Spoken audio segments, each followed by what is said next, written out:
it's just talking to people.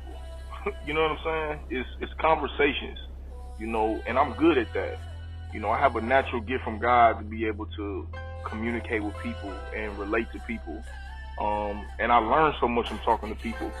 The best thing that I ever learned in life is if you listen more than you speak, you'll always be able to understand somebody.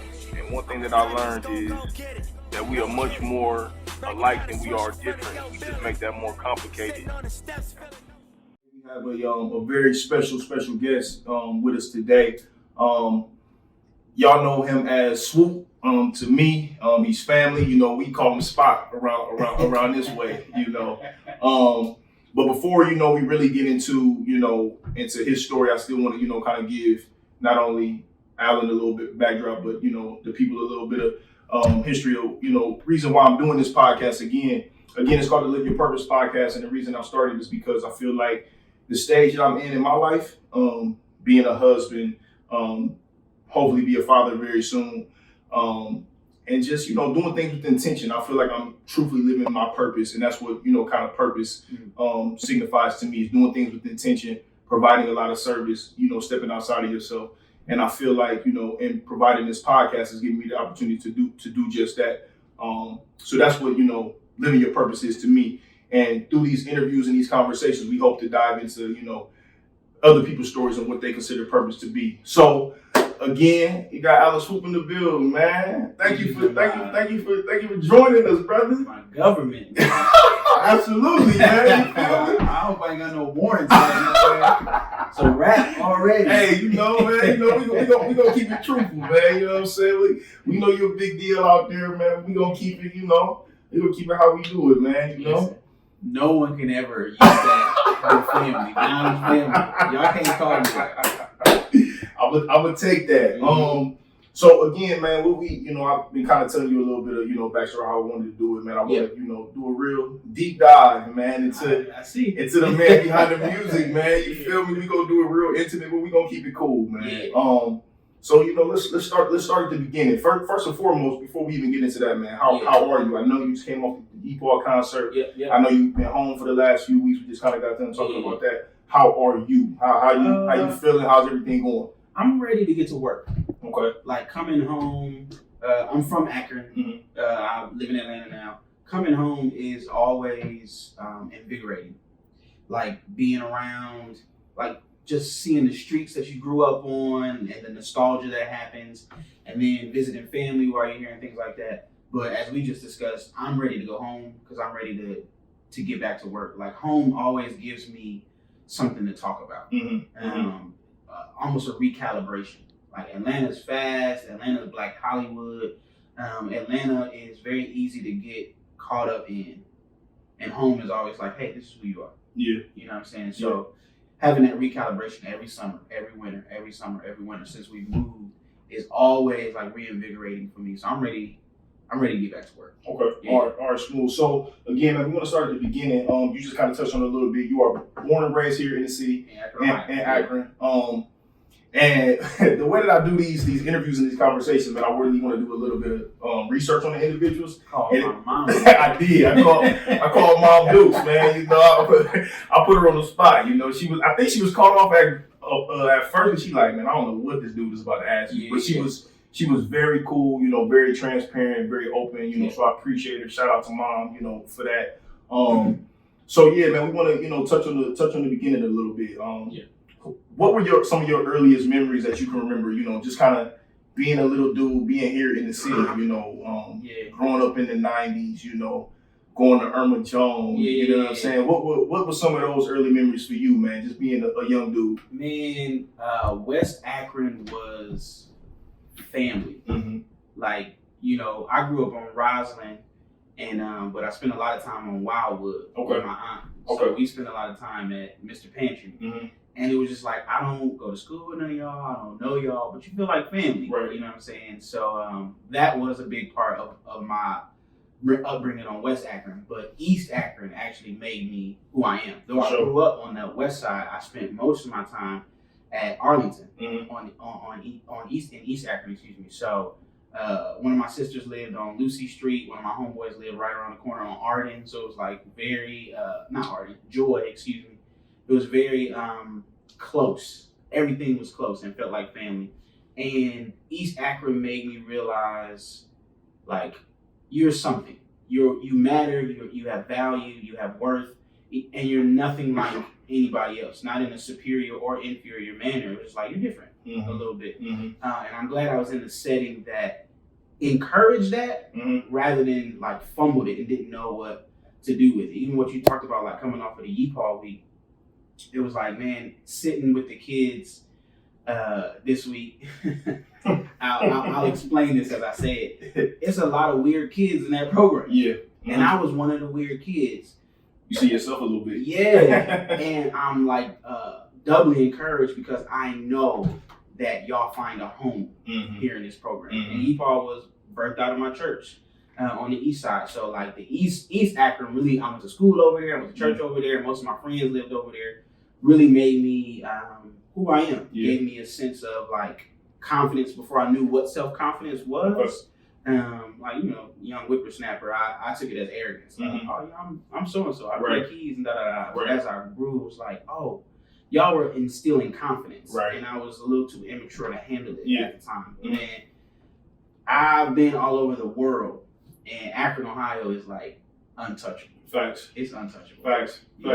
Yeah, that's, I mean, what you're really referring to, what it sounds like is that you're talking about, you know, having a value system really instilled early on. And again, through, you know, my research and, you know, get some questions about you and things like that. One thing that I did, you know, shout out Mom Dukes.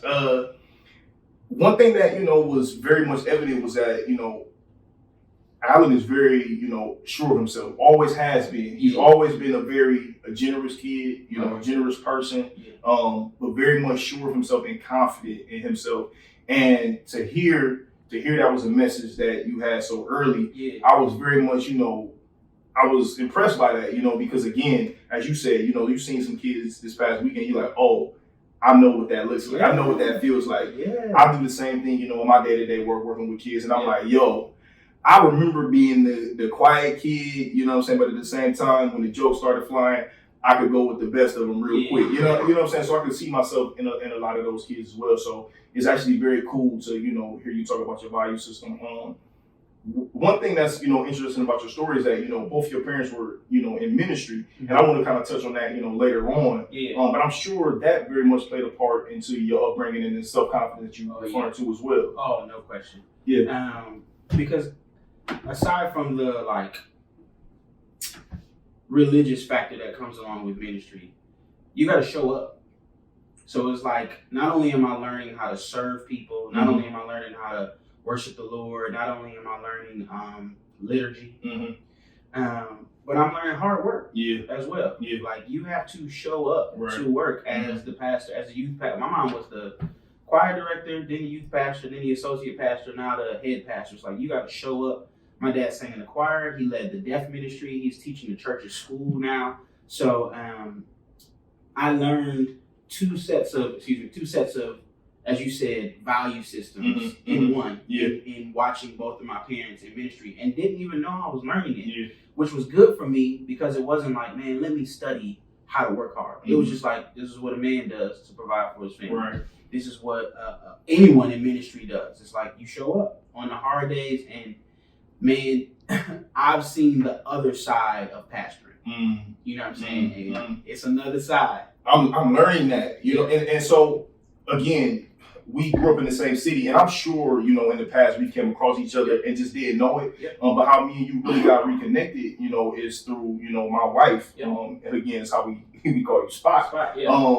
And she has the experience of being, you know, growing up in the church as well, with her parents, you know, really being in ministry at the forefront. And I have really just kind of been sitting back and learning all of that. And there are definitely two sides. You know what I'm saying? And we're gonna dive a little bit deeper into that as we, you know, continue to talk. But one thing I also, you know, learned about you is that you were a true artist from the beginning. You know what I'm saying? You hated school. Yes. You play with pots and pans early. on the keys early. Nobody had to teach you anything. It just came naturally to you. Can you speak a little bit about, what that felt like to you as a kid? Just kind of being an artist and like, really resonating with art and being creative early. So there's a quote in an old Black gospel movie, Sister Act 2. Okay. Classic. Yeah, classic. Sure. Uh-huh. Where she's like, if you wake up in the morning and all you can think about is singing, you're supposed to be a singer. And it was kind of a jab at the girl. Was that the Lauryn Hill? Yeah. Sister Act 2? Yeah, okay. It was getting Yeah. Classic. And I don't remember a time where I didn't want to wake up and create. So it wasn't music up front. Well, it was. When I was 2, my mom tells me, I would pull out her pots and pans and play the drums on X, Y, and Z. The first thing I remember creating was art. I used to draw, like graffiti, and I remember there was this moment that I was copying the Cleveland Indians logo from a newspaper onto my drawing pad, and my mom was like, "Yo, that's fresh," and that was a affirmation for me. It sticks out. Words of affirmation. That's your love language. It is. I learned that too. Oh God, they didn't tell you everything. You probably know my social security. We doing our homework over here to Live Your Purpose podcast, man. That's good. And then I played the saxophone. I tried the clarinet for a little bit. I tried the bass guitar for a little bit. My now wife laughed me to shame, so I returned that to the store. But yeah, I came home from church one day. I was 15 and picked out a song in chords, which my mother, who plays as well, said was abnormal because most kids, A, start playing the piano way earlier than 15, and B, pick out single notes. But I was picking out chords. So it's just like, man, this was like destined. I can try to run from it as much as I want to, but this was going to happen in some way, shape, or form. An artist from jump. I hated school. Yeah. Because I hate not being my own person, and school felt like this is what everybody is. It goes against that. Yeah. And it was like, I learned very early, I just need to learn how to regurgitate. Yeah.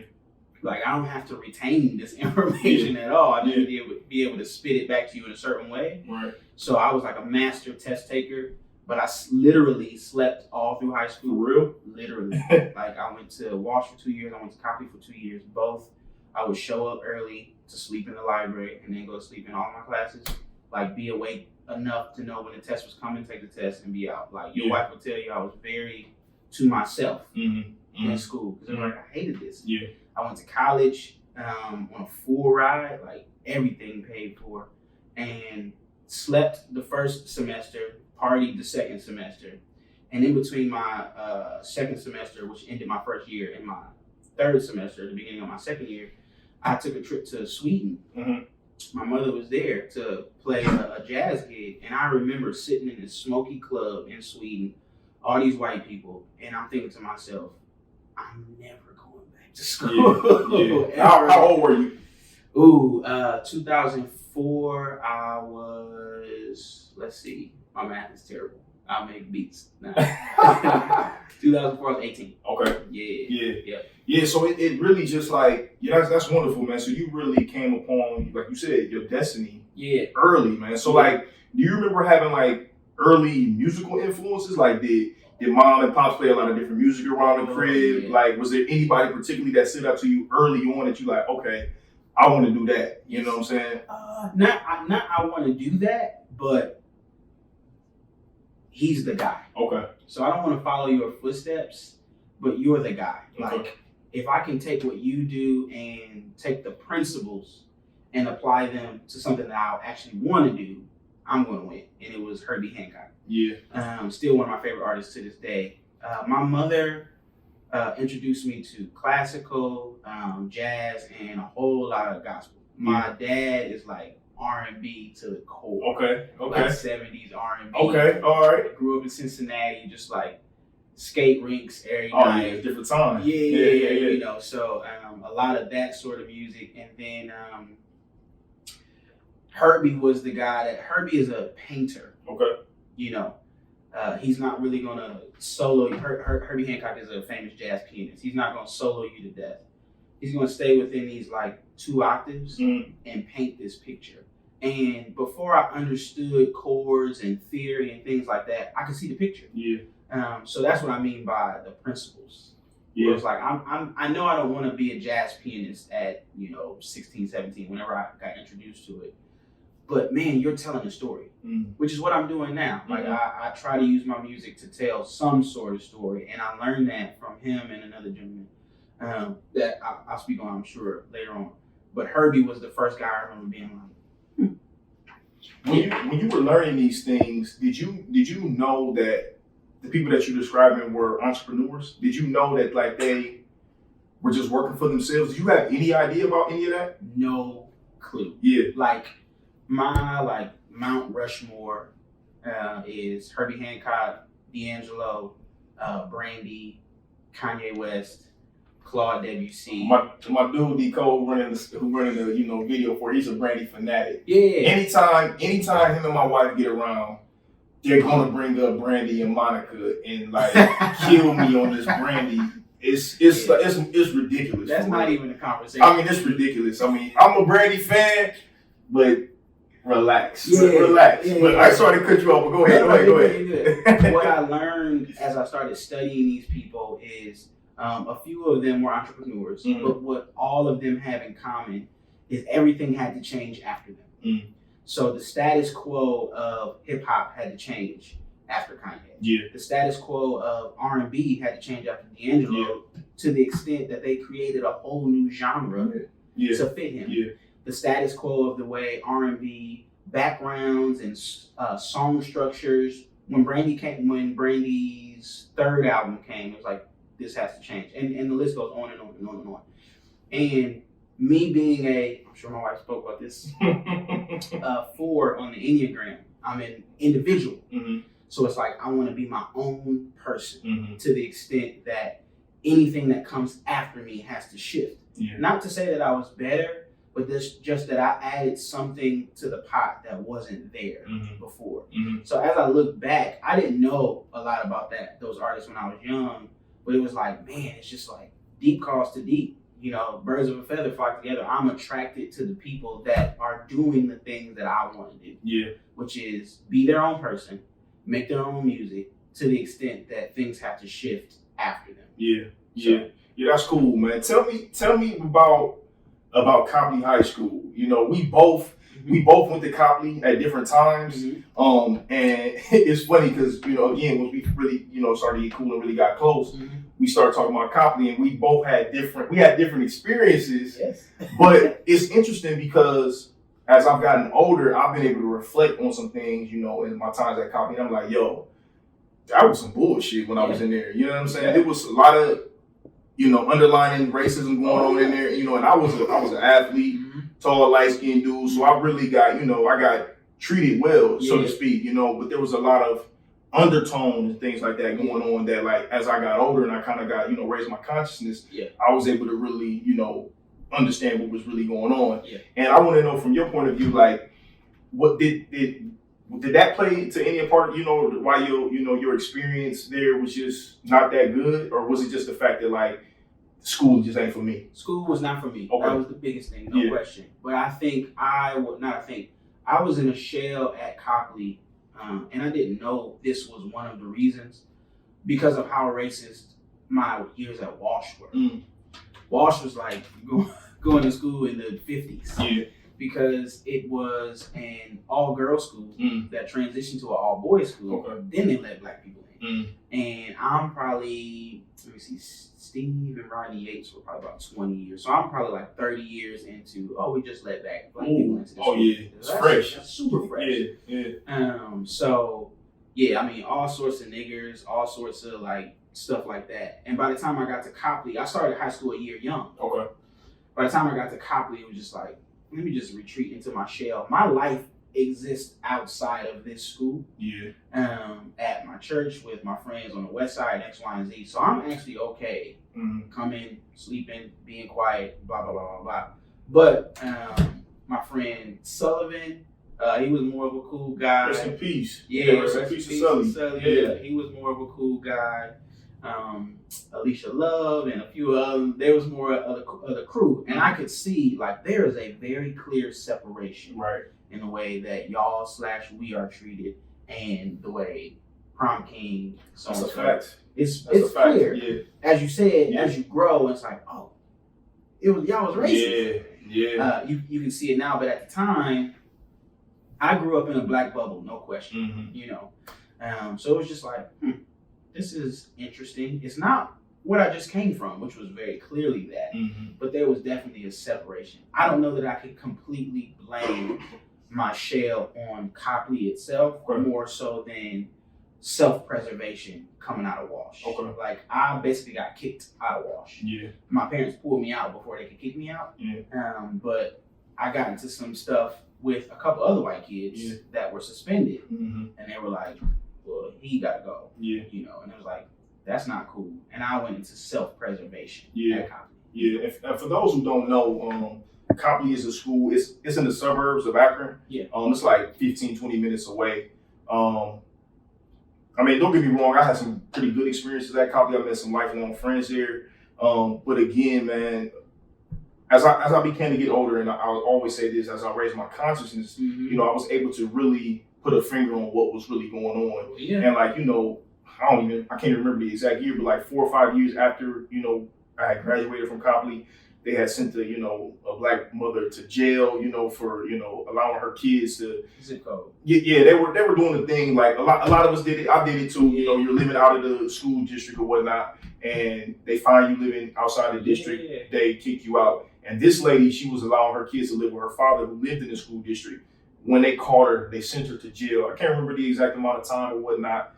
Sent her to jail. They had like informants on the payroll and stuff like that. Like literally paying people a few $100s to tell on people. So like I was one of the people who got caught. And like I'll never forget, my mom told me, she's like, look, they got a picture of you, you know, coming out the driveway at the house. You know, we weren't living in the school district. So again, things like that I was able to really understand. At first it's like, all right, y'all doing too much. But then as I got older, I began to understand like, okay, that was an intentional reason that they didn't want people, you know, at these schools. So it's just interesting, you know, how life experiences kind of play themselves out. Yeah. But kind of going backwards a little bit to move forward. After graduating high school, I know you received that first piano, or the first keys, if I'm not mistaken, right? Yes. What Keyboard. did that keyboard mean to you, man? Do you remember? Do you still have it to this day? Really? It got stole. You serious? On Packard Street. Packard ain't in Copley, y'all. No, it's not. I know the nigga that's stole. Yeah. I graduated and my parents bought me a 76 key Chord Triton LE and game changer. Like it had a workstation in it, so I could make beats. It was more than just like, oh, I can sit down and play this. I could record. It had 16 tracks on it that you could do, I think 90 seconds of material. So I was like, I figured out a way to split it up into 4 tracks at a time. So now my 90 seconds is multiplied by 4. So I can make a full song. It limits me because I can only use 4 sounds if I, you know, do it that way, or I could do a 90-second song with 16 sounds. But either way, in my brain, because all I had before this was a piano, the world opened up. So that was A. And then B, this was the time that the Neptunes were like, hopping. And they were using drums from that keyboard. Okay. So it was like, oh, you could tell me. Oh, yeah, you was a man. Yeah, like, I see why that dude stole that keyboard. I had that keyboard, a Roland TR 808 in there, and a computer. And he knew I was going to be at the Super Bowl party. I left my car unlocked on Packers. So it's like, that's a mistake. But all slipping. Life lesson, either way. But that keyboard, Imani will tell you, my wife Imani will tell you, all of the homies at the time, I was in my room for months at a time. I would come out to use the bathroom and eat, and that was it, and go to church. But it was like, I'm not going to school this summer. When I did get in college, I was wasting time. It was like, this is what I want to do, because all of these ideas that I heard from just a piano can now be fleshed out, because I have drums, I have bass, I have strings, I have synths, I have all of these things to make fire or make some trash stuff, Yeah. which is just as important as making stuff that's really good, so you know which way to steer. That, I would say, that mixed with a gentleman that I heard rap at my church when I was super young, made my career. Mm-hmm. They happened decades apart, Mm-hmm. but what I'm doing now is directly linked to both of those things. So like I text my mom frequently, like, I just got a really big opportunity about a month ago, and I text her as it was happening. This does not happen if you don't invest. Right. This does not happen if you don't pour into Right. it. So for her to, I didn't ask for that. Yeah. For her to just be paying attention to her child enough to say, this is what he needs. Yeah. I didn't even know I wanted it. Yeah. You know, this is what he needs. It was a game changer, bro. Yeah, and it's interesting you just said that, that mom knew that, like, okay, this is what he needs. Yeah. And when I was speaking to mom, she told me, she said, listen, when he was a baby, he had, his hands were a certain way that I knew that he was going to do something with music. I knew he was going to be a musician. Y'all talks for real. Hey, you know what I'm saying? she said that, she prayed over you, you know what I'm saying, as a child, and to, for God to allow, to really bless you and give you the strength and, the gifts to really be able to play. But she said it was something about your hands that she seen that was like, okay, this guy is going to play the keys. She's going to play the sax. She was kind of sorry you gave up that sax. I didn't like the sax because on a saxophone you have to use a wooden reed. Oh. And it was like, I don't want to taste a tree right. every time.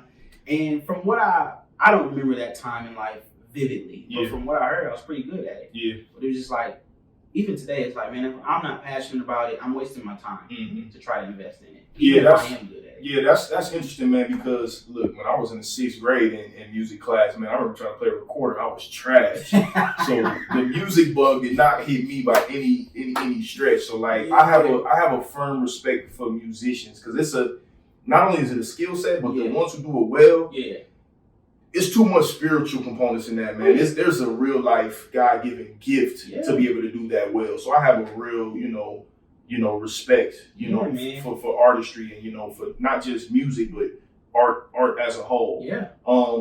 Tell me about 02 meeting your wife Imani. She. Tell me, okay. You gonna see this? You had it 01. This is for one person. Okay, well, good. Tell me the story of your first interaction or encounter. Because I heard that you guys have different recollections of how, and trust me, as a new married man, my story's a little bit different than my wife's too. So I'm interested in, to really hear yours and how did that come about? I'm gonna tell the truth. As has been stated numerous times, I hated school. I have 4 sisters. Only one of them is blood. The other 3, we grew up together. Okay. Well, 2 of them grew up together. One is my little sister that I took under my wing. One of my sisters was like, yo, she went to East. I went to Wash, a couple of my homies, and Imani went to CVCA, which is right across the street from Wash. Yeah, right. Imani, who is my wife, and Adrian, who is my sister, went to elementary school together, Chapel Hill. So they knew each other from then. I didn't know Imani at all at the time. Adrian's like, yo, I want to go to homecoming. Do you want to go? And I'm like, not really. I don't want to, do the school thing or whatever. And I don't have a date, even if I wanted to go. She was like, if I can get you a date. And she had Imani in mind. She said it. Will you go? I'm like, yeah, sure. Oh, so she was plotting the whole time? The whole time. I don't even know that it was matchmaker-ish. Okay. But I think it was, this would work. It makes sense. What I know about you and your, what we know now, introversion, like we didn't have terms for it, or we didn't know the terms at the time. Imani would probably be a good fit. Okay. So, I went to her house and I was like, I never wanted to be in a relationship. I never wanted to be married. None of those things. I knew she was cold, though. Yeah. It was like, oh, okay. I may not want to be with you, but I want to keep you around. Right. So I'm like head over heels from jump. This is where our stories differ. The truthful version is she couldn't even remember my name. Oh, for a few months. Okay. So after that first meeting. Yeah. So the first meeting was meet each other. Y'all are gonna be dancing together in 2 weeks at homecoming. So after y'all went to homecoming together, she didn't remember your name after that. It was a bunch of hey. You know how you like, oh, what's up, bro? Yeah. You don't know somebody Yeah. or like Adrian's friend or whatever. And it took a while for her to warm up to me, but we met, and then 2 weeks later we were, dancing in Juvenile. Okay. Together. Imani, you didn't tell me that part. Oh, You didn't.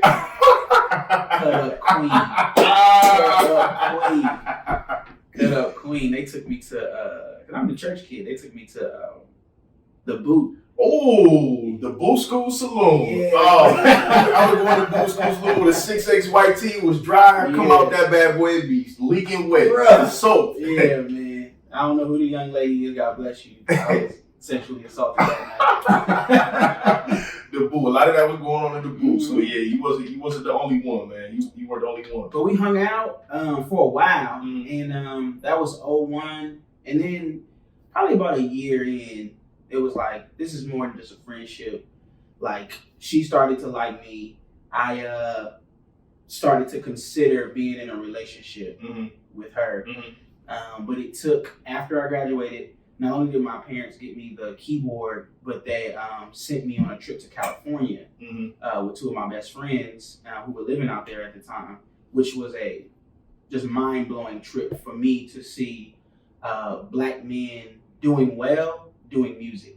Like, y'all are working, y'all making money, you staying in a nice crib, and all you doing is playing these clubs and making beats for so-and-so. And so that was like, I didn't know at the time, but it was huge. But while I was gone, Imani's girls were not calling me, what was it, AIM. Oh, man. Yeah. The kids don't know nothing about that. They don't know nothing about that. This is a day you got to have a little bit of game, man. Yeah. You know what I'm saying? Y'all got the internet today, man. Yeah, It was different, man. It was a different time. You had to wait for the screen. Yeah. So Jennifer, one of her good friends, Jennifer, was sending me Crazy in Love, Beyonce's Crazy in Love lyrics. I hadn't heard the song yet. So the lyric, no need to buy a new dress, nobody here to impress. I'm like, I don't understand. She's like, Imani is hurting because you're not here and she wants you to be here. They redid my room while I was home, like painted it, redecorated it, and she wrote man. Yeah. So I got home and it was like, this is it. Right. We're here. Yeah. So 03 was the beginning of us, but we met no one. Yeah. So how did that, what year did you guys get married? 08. So that's 5 years. That's not too far, in advance. But that's still a quick time. And you guys got married young. Very young. First child at 23, right? Yes. So here you are. You never wanted a relationship. You never wanted marriage. Next thing you know, you fall in love. Yeah. And legit. you off and running, and here you are, married young. 4 kids. Ooh, that boy wasn't playing, man. So what was that like for you, being young, a young father, a young husband at 22, 23? Because listen, man, when I was 22, 23, I damn sure wasn't ready to be nobody's daddy or nobody's husband. You know what I'm saying? I'm out here. You know what I'm saying? I'm running the street, doing everything at 22 and 23. But for you, that's a sign of courage, faith. What was that like though? Faith, that's the word, bro. Yeah. And it was right. Like, I'm 33 now, so looking back a decade plus, I can see like, oh, this was right, and I know it cognitively. But I felt it emotionally then, because it was like, you don't go from, I don't even want to be in a relationship, to being married in 5 years. Absolutely. Unless it's right. Absolutely. And it was right, man. It actually took a date with another girl that I didn't know was a date to make me be like, oh no, Imani's the only person I want to be with. She might watch this. So I went out with a young lady. It was her birthday.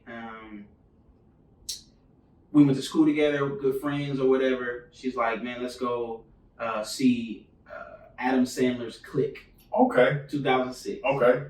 So I'm like, yeah, sure, I'll come get you. She was like, let's go get something to eat first. Now in my brain, I'm like, dinner and a movie with a girl that's not Imani. That's a date. What are you doing? Right. So we do the whole thing or whatever, birthday. We get to the end of the night and I take her back to her house and she's like, are you gonna come upstairs? And I'm like, oh. Caught up. What you gonna do? I didn't even know that this was. Yeah, You know what I'm saying? So I'm like, no, I'll be all right. Right. I sped over to Imani lived on Grace and banged on her door and did the whole like romantic movie. Like, that man was inspired. So 2 years later, a year later, engaged. A year after that, married. And faith is the word because knowing that or feeling that it was right, there was always this safety net. Like, man, let's take this step and we might fall, but there's a safety net of like, this is right. Everything about this is in order.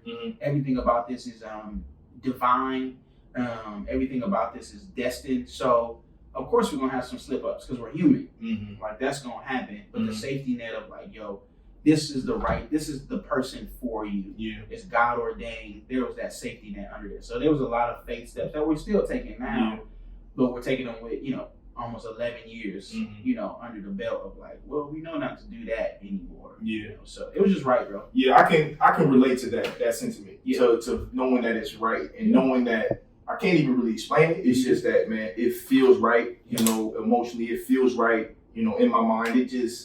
I can just feel it. Yeah. Because I can remember early on, when my wife Sierra and I, when we, really first got together, I remember telling my homeboys like, yo, she's gonna be the one I'm gonna marry, and like meaning it. You know what I'm saying? And I remember my dude D Cole told me like, man, bro, you don't talk about girls like this, bro. What's up, man? Like, and I'm like, no, I'm dead serious, and I felt it. And I remember even speaking to my mother, and she like, yeah, all right, I ain't hearing that, But I was like, no, Mom, I'm serious. She's gonna be the one that I'm gonna marry, and I meant it. I put it out there in the universe, and it came back tenfold. And here we are. So I can relate to that feeling of just knowing, and I think that's something that people with healthy marriages will be able to, definitely share. Yeah. You know what I'm saying? But did you guys have any type of like early marriage mentors? Again, being married so young, was there anybody around that you guys could look to and point to and be like, okay,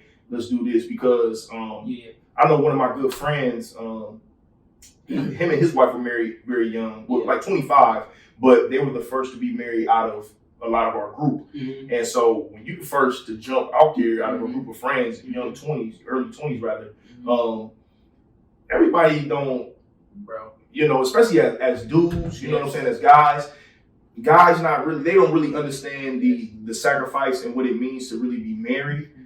So was there anybody that you guys could kind of point to and kind of learn from? Yeah, I'm not saying it because it's you, but your in-laws have always been a gauge for us. Pastor D is just a great guy, as is Miss D. Yeah. But seeing them together is like, man, you're great on your own. You're great on your own. How is it that y'all are better together? So they, even from afar, because my relationship with Pastor Dennis grew as the years went on. It wasn't like I got married and he was like, oh, I'm a father figure. Like that wasn't the case. But I was watching, and I had been watching for a while. With going to school with Spot, Miss Dennis used to watch me when I was a kid and aftercare and all that. You know what I'm saying? So it's like I had seen glimpses of them here and there, but now I'm looking for a prototype. Now I'm looking for somebody, and it's like, oh, y'all are one of them. Yeah. To be all the way real, there aren't too many more. Pastor Fowler and his wife. I can candidly say, as I've talked about it publicly before, it wasn't my parents. Yeah. So it wasn't something that I could see at home. As I'm growing, and it took a while to get here, because I resented my father for a long time, and still hold a little bit, just from an accountability standpoint. But as you get older, you start learning more about your parents. Yeah. It's like, you actually, in comparison to your siblings, your surroundings, and the soil that you came from, you actually did a really good job. I had no clue about that. So as a child and growing, and now a man and a husband, I'm disappointed in certain areas. But you actually did really good. Yeah. nonetheless, when I got married, I didn't have that consciousness, Mhm. that conscious lift, as you said. So it was like, well, I can't look to y'all. You know what I'm saying? What ended up happening when you talk about stepping out as the first to get married out of your crew, we became the prototype. Yeah. And that was very hard for us I can because imagine. it was like, again, we are going to mess up because we're human. But because everyone is saying like, all right, when I get married, I want it to look like this. Mhm. It's like, man, we're walking on eggshells almost. So unfortunately, I didn't have too many people to look to as I'm growing again and just learning about even some other couples that I had said in the past, like, man, I wish we would have got to know them. It's like, ooh, I'm glad we didn't. Facts, 100%. Yeah. That's it, again, man. It's very interesting, you know, to hear you speak on that, especially as it relates to like, you know, how your own experiences, you know, at home play into like, you know, really in foresight, you know, what you wanted for yourself. Yes. You know, you was like, okay, I know what I want, I know what I don't want. You know, that was bigger for me. And I can relate to that also, you know, because again, for me, I kind of came up in a way where, you know, my parents were never together really. They got divorced when I was like 5, and I can't even really remember too many times where they were together like that. And I can just remember, you know, growing up in a domestic violence household and just kind of dysfunction a lot.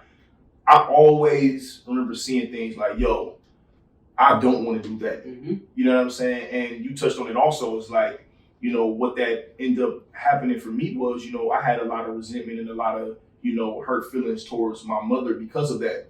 But as I began to get older, have my own experiences, you know, have my own marriage, you know, and, you know, learn to really just forgive and really learn to just kind of step outside of myself.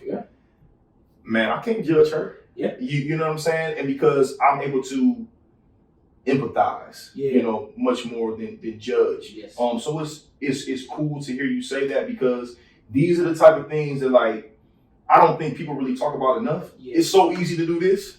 You know, especially as it relates to marriage. You know, it's so easy to, like, you know, believe the fairy tales, you know, get caught up in the hype. But man, this shit is hard work. It's never easy. It's a job every day. But when it's done right, so to speak, the reward comes tenfold. But there's a lot of what I've learned, and I mean, I'm sure you can speak to this more than myself, you know, being married for so long, is that what I've learned is that, like, again, and you mentioned my in-laws, but my father-in-law told me, he said, you have to learn to love her more than you love being right. And I heard a dude say this past weekend at a wedding, he said, it's not about being right, it's about doing right. So when I hear those jewels, I'm like, okay, let me just, you know, keep that in my back pocket, you know what I'm saying? Because I can relate to that, you know what I'm saying, to wanting to be right. Man. But it's like, man, I gotta come home tomorrow. We've had some knockdown dragouts. Like, we get along very well, but when we fight, we fight. And the early years especially, because I had heard those things, but it was like, oh man, whatever. You know, it's like, then you get married and it's like, oh man, they knew what they were talking about. The running sentence in our house is, for her specifically, even if I know that 2 + 2 is 4, if you feel that 2 + 2 is 5, we have to start there. Because if you just go to the correct answer, you are inevitably downcasting and demeaning the way that I feel, which says how you feel about me as an individual. So she's like, I know it can be annoying. I know it can be, you'll have to practice some long suffering and patience, but I feel like the answer is 5. She's like, I'm okay with you telling me that it's 4 later on if we can address the way that I feel. And for me, that's very tough, because in another life, I would have wanted to be a lawyer. In that, like, this is black, this is white, boom, these are the facts, you know what I'm saying? And she's just like, the facts go out the window because of the way that I feel. You know what I'm saying? So that's tough. You preaching, man. Pastor Dennis, when you said that, I was thinking, like, man, he got those in his pocket. Yeah. He told me, this was in our marriage, not before we in our marriage. like Imani is going to fail you in every way possible. She has to, because that's the only opportunity that you're able to love her in every way possible. Yeah. Like if she has these things together and then gets these 2 or 3 things wrong, then you get off easy because you only gotta love her in these. It's like, yeah, keep doing what you're doing over here, and I love you here. But if she gets everything wrong, then you have to love her at maximum capacity, or you have to attempt to love her at maximum capacity. And it's like the end result of that is really great, but the front end of like, she's gonna fail me in every way possible is annoying for me. Yeah. Like, come on. But then it's like, that's the way that I would want to be loved. Yeah. That's the way I do want to be loved. You know what I'm saying? Yeah. So how selfish of me is it to want something from you that I'm not willing to give to you myself? So like, as you said, it is hard work. Yeah. Like, not like, oh, you're gonna have some hard days. It's like, this is even on the good days, maintaining Absolutely. peace is just as much hard work as keeping it. I mean, as making peace. Keeping peace is just as hard as making peace. You know what I'm saying? So it's hard work, bro. But when it's right, again, there's that safety net of like, man, we can argue, we can have good days, we can have bad days, but I would much rather have all of those things with my friend than with somebody that started out like, oh, she got a big butt, or we had a baby, so we might as well get married. It's like, this is my friend. You know what I'm saying? Circumstances happen, I get it. I don't want to be the judgmental guy, but I would caution to work on a friendship as the genesis of any relationship. You know what I'm saying? Especially a romantic relationship, because there's that safety net of like, I'm for you, and you're for me, so we can have differences of opinion, we can stand on opposite sides of the fence, and I don't have to think through whether or not I'm talking to an opponent or not. Because again, what I began to learn is, you know, excuse me, love is an action word. You know, love don't always show up. You know, so you have to be able to like that person. You have to be friends. Yes. You know, because guess what? I ain't gonna always love you. Yes. But if I like you and I respect you, you know, and I care enough for your well-being, I'm gonna think twice before I speak too crazy outside of my neck. You know, before, you know, I second guess doing the wrong thing outside. You know, those are the type of values that really, you know, hold a lot of weight. So it's good and it's refreshing to hear these type of things, man, because, you know, I know we live in a society where, you know, well, in some capacity on the masses, you know, Black love and marriages are being, you know, they're being propped up a little bit. For sure. But still, when you look at the statistics and the numbers, divorces are still at all-time high. You know what I'm saying? People are not, you know, really being in healthy relationships. So it's still very good to hear these type of things and, you know, hear this type of messaging being put out. And I definitely can relate. You touched on this a little bit earlier. The name Stephen Fitzhugh. What does that guy mean to you? He birthed my career before I had ever rapped a lyric. He was a member of our church growing up. He played for the Denver Broncos for a little bit, and when he came back home, he started rapping. Like, he was the first Christian rapper I ever heard in life. But at the time, because I'm so young, like, rap became like huge for me late 90s. So this is early 90s for me. He wasn't a Christian rapper, he was a rapper. It was like, yo, this is crazy.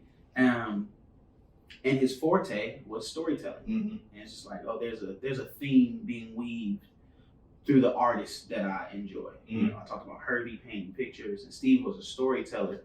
And he was the first cat that, as a rapper, I was like, I did say with him, I want to do this. Like, Imani hates it, but I still listen to that CD to this day. For real? On the drive up here. Like, he sounds like Kumo D. Old school raps. And the beats is trash. Oh, man. But it did something. It was nostalgic to you. Yes. And it's a Ebenezer Stone moment for me. Okay. Like, I need to remember this because it's foundational to my character. Not just my artistry, it's foundational to me as a man, that somebody would come back from, you know, a successful, thriving career as a Denver Bronco and do this. Mm-hmm. Like in Akron, Ohio, before it was even remotely popular in any way, shape, or form. Yeah. Like he did it because he was passionate about it. He did it because he was gifted. He did it because he was encouraged. Mm-hmm. His story as a rapper is very similar to the beginning of my story as a rapper, with Pastor Fowler encouraging both of us. So like, yeah, why don't you do a little bit more of this? So Steve was just foundational, man. Every time I see him, he's Rakim to you. me. Mm-hmm. Yeah. Like I don't exist without you, mm-hmm. literally. Mm-hmm. And for him to listen to my art and be a fan of it is like, man, I have one, but I don't need a Grammy. Yeah. Because Steve likes my music. Yeah. So that was huge for me as a man, but I think even bigger as a rapper, because it formed me before I even put the pen to the page ever in life. Yeah, that's like AI crossing up Jordan. You know what I'm saying? You really got the affirmation from your idol. You know what I'm saying? Your hero, so to speak. Yeah. You know, tell me a little bit more about your early days as a rapper. You know, who were your rap influences? Yeah. You know, when did you even know, like, all right, I'm gonna start? I mean, outside of Stevie Fitzgerald, but like, when was the first? Do you remember your first rhyme you wrote? Yes. Was it trash? It was okay. Okay, all right. Look at you, humble brag. Even my first one was dope. I do this. Yeah, talk that talk. Yeah, don't be humble. Yeah. I'm gonna answer your second question. I'm gonna answer your second question first. Okay. When did I know, like, man, this is what I should do? I started rapping in 2008. I didn't know until 12. Took you some time. It took me a while. 2007-ish, I started making these beats like every day. You know, like lock yourself in a room doing 5 beats a day for 3 summers. The Kanye line. That was me. from 2003 when I got that keyboard. 2007 comes around. A cat is supposed to come over to the studio in my mom's basement to rap over something. He doesn't come, so I'm like, well, let me try something. I play it for what was his name? Navy Blue. He was a rapper from Cleveland. I played it for Navy Blue. We were doing this thing called Songs Friday at the time. He used to come through and rap or whatever. It was like a poetry cafe sort of thing.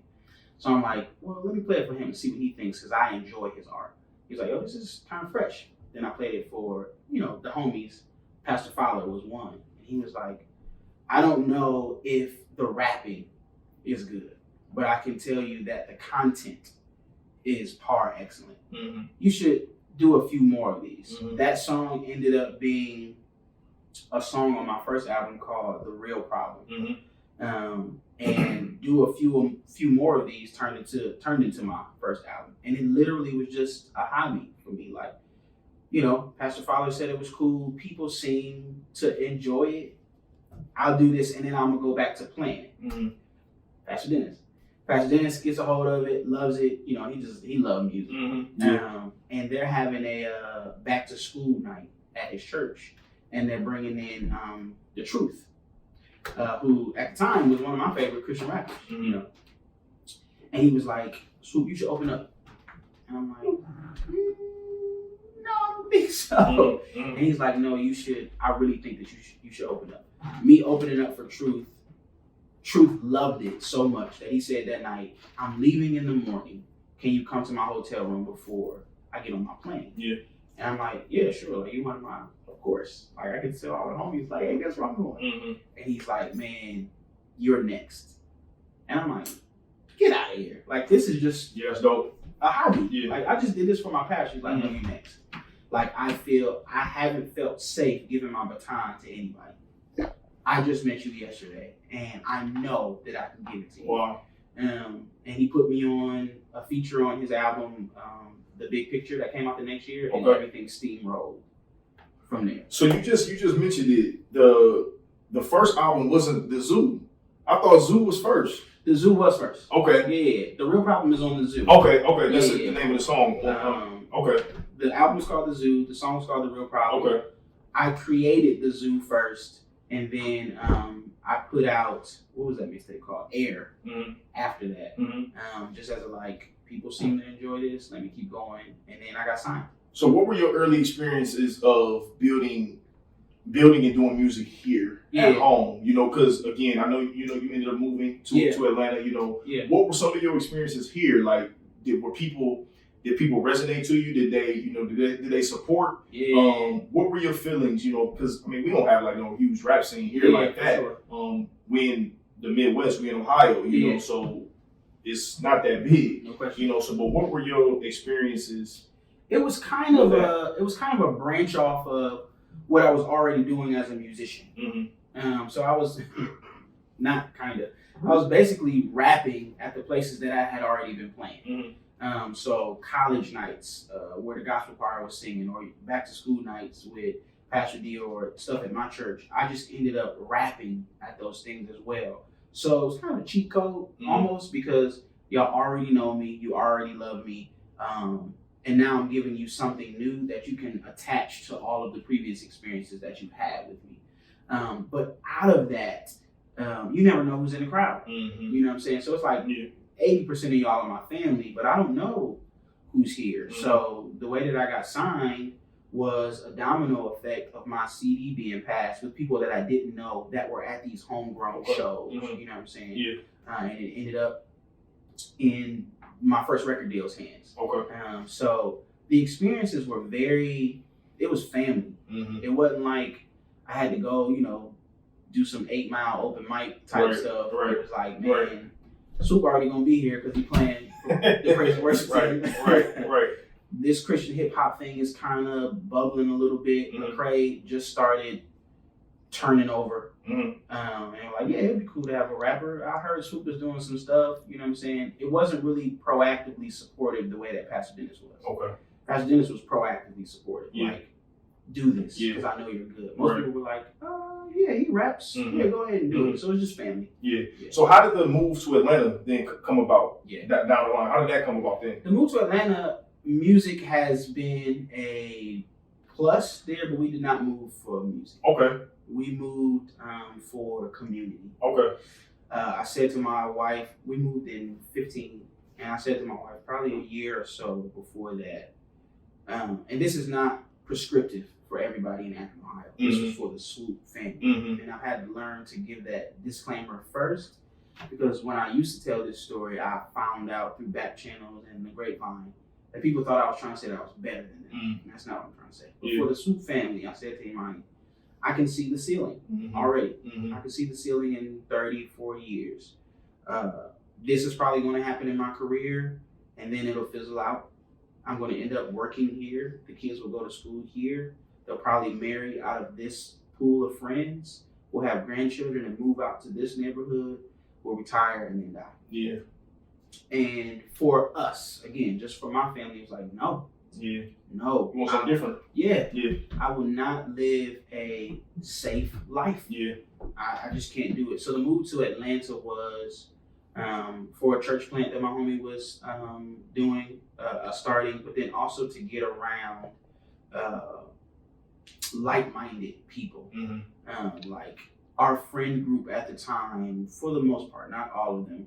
So if you're watching this, at the time, they didn't see it. Mm-hmm. I won't even say they didn't get it, but they didn't see it. Okay. Because I think now that we're in Atlanta, everybody co-signs that was the right thing to do. Yeah. I just saw it before we moved. It was like, as you will have to do with your family, as you're doing with your family, as the leader of this house, I have to be looking out. Right. I can't just be like, oh man, we living a good life. That's a fact. I gotta be looking out. And because I looked out and saw that ceiling, it's like, oh, something's gotta change. Mm-hmm. You know what I'm saying? So that's what the move to Atlanta Okay. was for. But music has definitely It's picked up. benefited from Since I've been there. For sure. Okay, so you just kind of touched on it a little bit. The CHH hip hop scene. Yeah. First off, describe to me what that scene was, what it has evolved into. Yeah. What's the history of it? Yeah. Because again, I'm just now kind of really learning, you know, a little bit about it, and I'll be completely honest and transparent. I was definitely one of those ignorant niggas like, man, bro, I'm not listening to no Christian raps, bro. Dude not cussing, he ain't talking about the bullshit that I want to hear. Yeah. I'm not listening to that shit. But when I really did listen, you know what I'm saying? I'm like, yo, this is dope. You know what I'm saying? Not just the first thing I noticed was just how good the music was Yeah, that you were doing. Like the musicality behind it is just like amazing. Yeah. But then I'm like, yo, dude can rap. Yeah. You know what I'm saying? I don't know that I would use.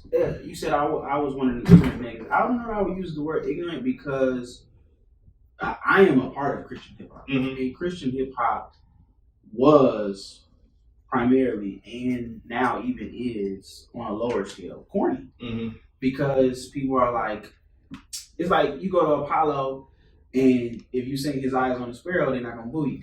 Okay, fair enough. It's Christian hip hop. Yeah. So we talking about Jesus. We don't have to be good at rap. We don't have to have good beats. We don't have to have good production, good mixes, good whatever. We're talking about Jesus. And for me, two things. Secondarily, that's a slap in the face to God.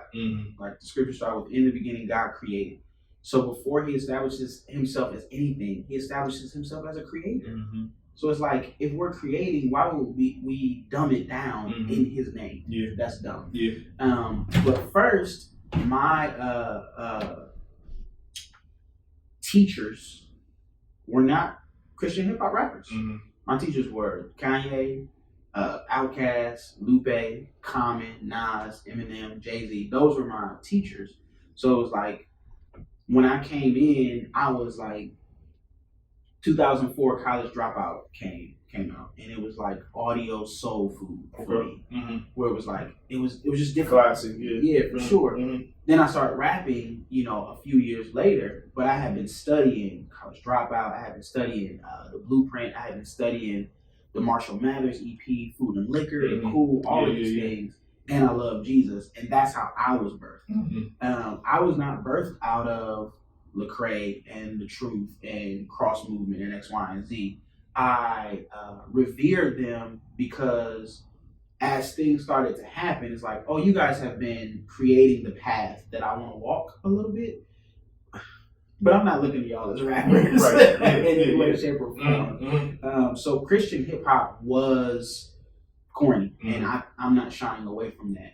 What they had from the Genesis was passion. Okay. Hip hop has always been a teacher. I'm gonna teach you how to dress. I'm gonna teach you how to talk to girls. I'm gonna teach you about cars. I'm gonna teach you how to roll weed. Hip hop taught us all of these things in some way, shape, or form. Whether it was just the music or the music filtrated through movies, through television, hip hop as a culture has always been a teacher. So certain believers at some point in time was like, man, I want to teach people about Jesus. And if this is the medium that people are listening to, then I'm going to teach them about Jesus through this. Yeah.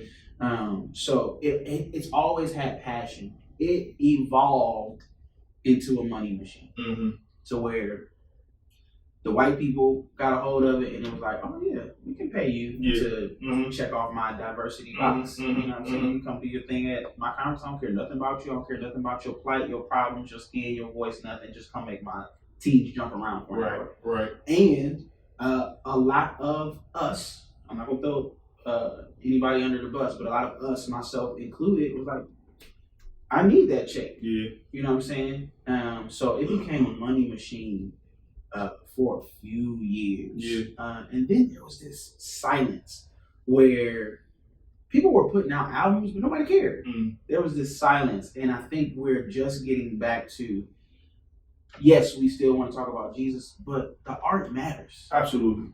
Like, the craft of rapping matters.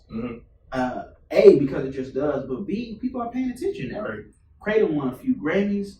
Literally less than 24 hours ago, my homeboy Flame won a lawsuit against Katy Perry. He probably about to get 20, 30 mil. And it's just like, it's all in the news. So people are like, yeah, what's going on? What's going on over there? So the art matters. Yeah. And I think a few of us, again, went through some very low seasons in life to where I don't have time for fluff. Yeah. I need what is real. I need what's real. And it's just coming back to the passion that it started with, but I think now it's coinciding with, we need to be good. So we need to be excellent at our craft. So it was corny, had passion, it turned into this money machine. There was this silence, and now there seems to be this revival of like, almost as if Christian hip hop is just now getting ready to come into its golden ages. Just now. Because it's still a very young genre. So yeah, well that's great to hear, you know what I'm saying, somebody, you know, or your caliber even say that the art form matters, you know what I'm saying? Because even in just like, you know, your contemporary hip hops or whatever the case may be, we've seen waves of like different forms of rap, mumble rap, you know what I'm saying, trap rap, whatever these, you know, these categories that people try to make up, whatever the case may be. You know, we've seen these waves try to come in, but at the end of the day, the cream of the crop is still gonna be the dudes with bars, with substance, with content, and, you know, with skill. You know what I'm saying? And if it's jamming, then that's a, you know, that's a plus. You know what I'm saying? So that's very good to, you know, hear you say that, because I think hearing you say that will allow, you know, people like myself who, you know, weren't really educated on it, will be like, all right, they rapping, they talking about something, and, you know, there's a huge spiritual component in there. Let me see what's happening, and it sounds good. Let me, you know, get over there and see what's going on over there. And I'm not the one that is going to say everybody now it's just great. It's like I have this list of like maybe 5 people. I am. And I'm quoting people here, so I'm not trying to big myself up, but I'm the rapper in our category. Like, I was just on a tour with the record label that has had a chokehold on Christian hip hop for a decade plus, and I was playing keys. And my homeboy KB, who was on the tour rapping, an artist himself, came up to me and was like, "How do you feel being the best rapper on stage and not rapping?" And I'm like, man, I'm just here to serve. But that's who I'm known as in the circle. So I'm not stamping everybody. I'm not like, oh yeah, just go find a random Christian. Like, no. Like, go listen to KB, listen to Andy, listen to Isha. This cat named Isha Burgundy. Like, I'll put him up against anybody. Really? Not just he's a young boy? Nah, he's older. Okay. But he just knows himself. Okay. Like, you hear Jay rap and it's like, that's Jay-Z. He's not trying to be nobody else. Eshawn is like that and always have been. So I'm definitely not the guy that's saying everybody in Christian hip hop can spit. It's like, that's not the case. But there are a few of us that are like, we care about hip hop as a culture. Not just like, oh, if I rhyme a few words, I can come and get a check. It's like, no, that'll come, but it'll come after I perfect my art form. And there's a few of us out there. Yeah, but see, what you're referring to is, you know, some of the same things your mother was talking about, is that, like, you know, Allen has always been sure of himself. You know what I'm saying? So that's good to hear you say that, man, because it resonates, you know, with people to hear you say things like this. And I have a lot of respect, you know, and admiration for, you know, being sure of yourself no matter what. You know, because you're talking about a little pocket, you know, and the masses haven't really caught on. They probably never will. I don't think so. And as long as you are, you know, you spoke about your guy knowing himself. As long as your self-knowledge is centered and is grounded, then the rest of it don't matter. It has to be in our circle, because it's like, outside of 2 or 3 people, this is not a self-sustaining genre. Like, you gotta have a day job too. Like, I work at my church. Right. I'm a Grammy Award winning artist, and I have a job. Right. Flame, before yesterday, had a job. You don't need that job before. Right. He's straight. He had a super lit. Yeah, but it's like, this is not a genre where the money is just overflowing. So you have to know yourself if you're going to go the distance. Because I'm like, oh, I'm becoming an OG now. Like, one of the young popping cats was like, yeah, man, I gotta get you on the album. I gotta have some wisdom on here. But when I look around and think about my class that came in with me, they're not there. Right. They're like doing great things, but they're not rapping no more. Because this is not the genre where it's just like, oh yeah, we can get money over here. It's like that little short window before white people figured out that we were actually black and we had something to say about being black, when they was just shelling the money out. That window is gone.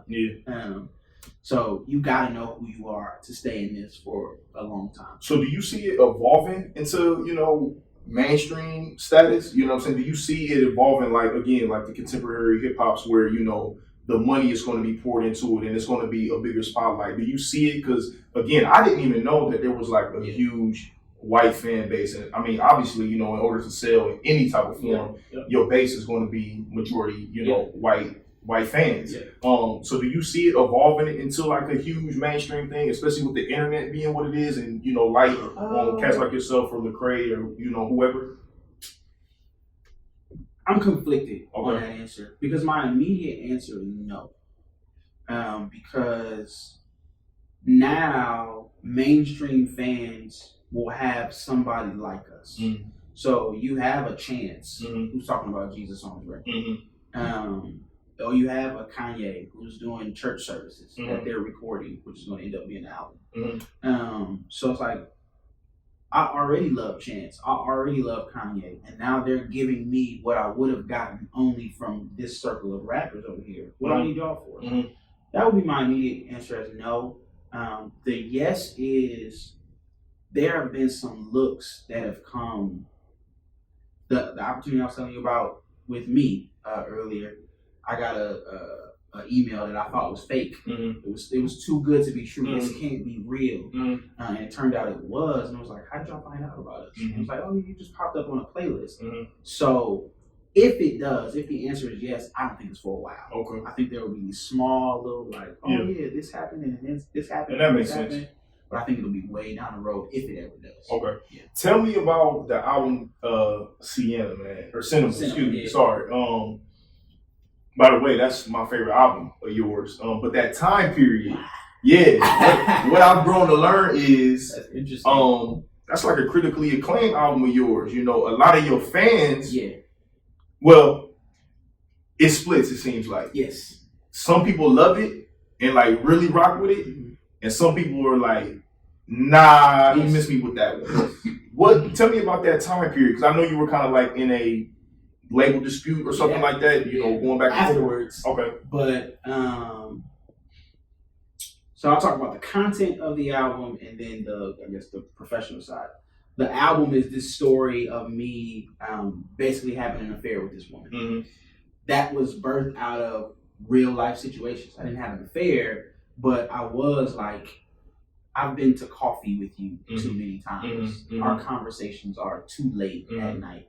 And I'm only talking to you when Imani's not around. So I maximized that. I took creative license and maximized that scenario to bring forth what would have been the end of that road. I've seen the end of that movie with other guys. It was like, oh no, it's just innocent. We grew up together. We went to eat all together way back in the day. Then you in a better house. You know what I'm saying? So that's where the content of the album came from. The reason that it's a polarizing album is there's a poet / rapper who's on the last track named Propaganda. And when Prop heard it, he was like, this album's really good, bro. This isn't the album that they want from you. So that's the like separation where it's not that it's a bad album. It's just when I told you I didn't really get it until 2012. 2012 was when I put an album out called Wake Up. And to this day, again, quoting other people, that's our genre's Reasonable Doubt. That's our genre's Illmatic. So they were like, again, as True said, he's the next guy.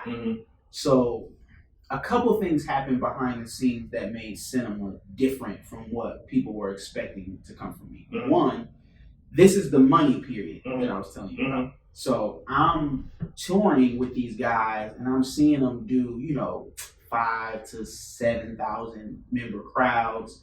I'm seeing the actual honorarium checks that you're getting, but I'm also seeing that your music is different from mine. Y'all are making turn up, energetic concert records, and I'm making breakbeat, boom bap, almost conscious records on Wake Up. So with Cinema, I intentionally try to make those songs. So people were already like, that's not what you... That was one. Two, I was on a label, and I am the guy that wants life to write my records. I read an article, Maxwell put out Black Summer's Night, and his album before that was probably about 8 years before. And the interviewer asked him, why'd you take so long? He said, I didn't have nothing to say because I hadn't done enough living. And that resonated with me. Like, that's how I make music. Cinema, they were like, it's time for you to put an album out. Put the clock on you. You have 5 months. Yeah. And I'm like, 5 freaking months? What? So the girl's name on Cinema is Maya Desiree or whatever. She's actually introduced on my first album, The Zoo, on a song called Goodbye. So it wasn't as if I got to just create this story. I was scrambling. Like, oh, okay, I want to do something really cool. Good Kid, Mad City just came out, and Kendrick does this whole story. I should do a story too. So I'm already on the wrong foot because I'm trying to be the Reach Records concert guys, and I'm trying to tell a story like Kendrick Lamar. Who I'm not trying to be is Swoope. So I'm already on the wrong foot. But I scrambled to make this record, and Cinema came out, and I put it on my Instagram maybe like a week ago. Like, this is a really good album. The album's dope, man. But I had been convinced by the masses that it wasn't because of the voices that are like, nah, as you said, nah, I'm cool on that. Yeah. That's not the album we want. Yeah. But in hindsight, I was like, that was... Best of Me, the last verse on Best of Me. Bro. That verse is amazing. That's the song I listened to where I put on my Instagram, these are 2 of the most important verses I've ever written. The last verse on Best of Me, I play it back all the time. I love LSD. I love that song. I love Beauty and the Beast. Whoa. Yeah, man. I can't. So in hindsight, how do you view the album? Is it your least favorite? No, I don't have a least favorite yet. I haven't created my Kingdom Come. Okay. I haven't created that yet. But I would say Wake Up, Sunshine, Cinema, The Zoo. So you don't even put 241 in the discography yet, then, because it's an EP. Yeah, just because it was so niche, and it's an EP. So like Air's not in my discography, Spring Fling's not in my discography, Applause is not to me, and 241 isn't either because these are specialty projects. I'm looking at albums. You know what I'm saying? I think the list changes if I throw the specialty projects in, but if it's just albums, that would be What's your thought process behind, like, you know, how much of your personal life and, like, you know, how intimate that you become within your music? Because one thing that I do appreciate about your music is, and obviously I know you know, so I'm able to like really make sense of what it is you're saying. But like, there's a lot of vulnerability in there, a lot of content, you know, a lot of authenticity. It's even, you know, lines, even things about Grandma, whatever the case may be. You know, how do you pick and choose, you know, how intimate you going to get into your lyrics and your songs? You asking real questions. Yeah, man. You know, we've been trying to do real things over here, man. I would say that was, I won't say birthed out of, but definitely spurred on by Kanye's Can't Tell Me Nothing. Okay. Where he's like, I'm on TV talking like it's just you and me. Yeah. And I'm like, you are. Yeah. Like, your words pierce because everybody feels like you're talking to them. Not like, oh, I'm just talking on TV. It's like, dang, Kanye, why would you do that? And it's just me and you. That's what it feels like. Yeah. That's A. But then B, hip hop is built on authenticity. It's built on that. That's why it's like, oh, you got a ghostwriter. It's built on being real. Yeah. So I wanna, you know, kind of stoke that fire. But then also my relationships, the ones that I value, are the ones that I can be naked. The ones that it's like, man, let your hair down, be yourself. Like, we come over here and Imani and I feel comfortable. Yeah. Like, we watched a movie the other day and y'all was knocked out. And it was like, this is we're at home. Right. This ain't our house, but we're at home. Right. And it's like, if that's the way that I live my life, that's the way that I hold my relationships, my music has to be an overflow of that. So I am heavily navigating how vulnerable I'm going to be on this next record, because I'm a free man. Yeah. You know, they're the 5 sins in the black church: don't smoke, don't drink, don't cuss, don't have sex, and the 5th one is don't get caught. And it's like, well, I do all of those things regularly, in moderation, with discernment and with wisdom. I had a conversation with an 11-year-old girl in LA, and she was telling me about the song You Got Me on Sunshine and how it helps her through all of her problems and struggles. And in my mind, I'm thinking, you're 11. Like, what are your problems? Which is such a elitist mindset to have and not good. And then she breaks down in tears. And she says, your words matter that much to me. Wow. So now I'm like, Tunde's daughter is listening. Pressure. And you have to be multiplied by however many. Like, you're not the only person that thinks that way. I had a conversation with a pastor this morning at breakfast, and he said, yeah, I felt a way about said song on your last record because I trust your words so much. And I had to deal with the tension that if you're saying it, there has to be truth aligned with it, but I don't like it. So people hold my words. I'm a lyricist, so my words matter very much to me. Even the way that I talked about Grandma A was like, let me slide this in here. It was real subtle. It was real subtle. I'm like, oh, okay, look at it. Yeah, it was real subtle. But even it came directly followed with a like, man, I know y'all gonna hate this, but I still love Yes. It wasn't just a like, yeah, I drink Grandma A on the regular. So I am navigating as I'm writing this record, and I don't have a title yet. I just know it is an extremely emotional record. Okay. I'm afraid of saying this because people didn't really love this album, but I feel like I'm writing For Your Eyes Only. Okay. Where it was like, that album was dope. People sleep on that album. There's a few songs on there. I think it's She's Mine. Yeah. I can skip those, but it's fire on there. It's fire on there. He was so naked. Yeah. It was like, this is what I'm thinking. This is what I'm feeling. This is the surround. It was like you were there. And I feel like I'm writing that right now. But in being emotionally naked and vulnerable, I'm also having to deal with Tunde's daughter. And she'll be 12 when this record comes out. And I'm talking about grown man stuff. Right. So I'm laying it, man. There is a wisdom that comes along with speaking about your freedoms, but not dangling them over people's faces. Like, oh, look what I can do because I'm in my 30s that you can't do because you're X, Y, and Z. So I'm navigating it, man. So how has your fan base responded to that? You know, how have they, because again, one thing that I can appreciate about the artists that I enjoy is the evolution in them. Yes. You know, I was on the plane a couple days ago and I listened to 444 and Reasonable Doubt back to back. And I'm like, this is amazing. Yeah. You know what I'm saying?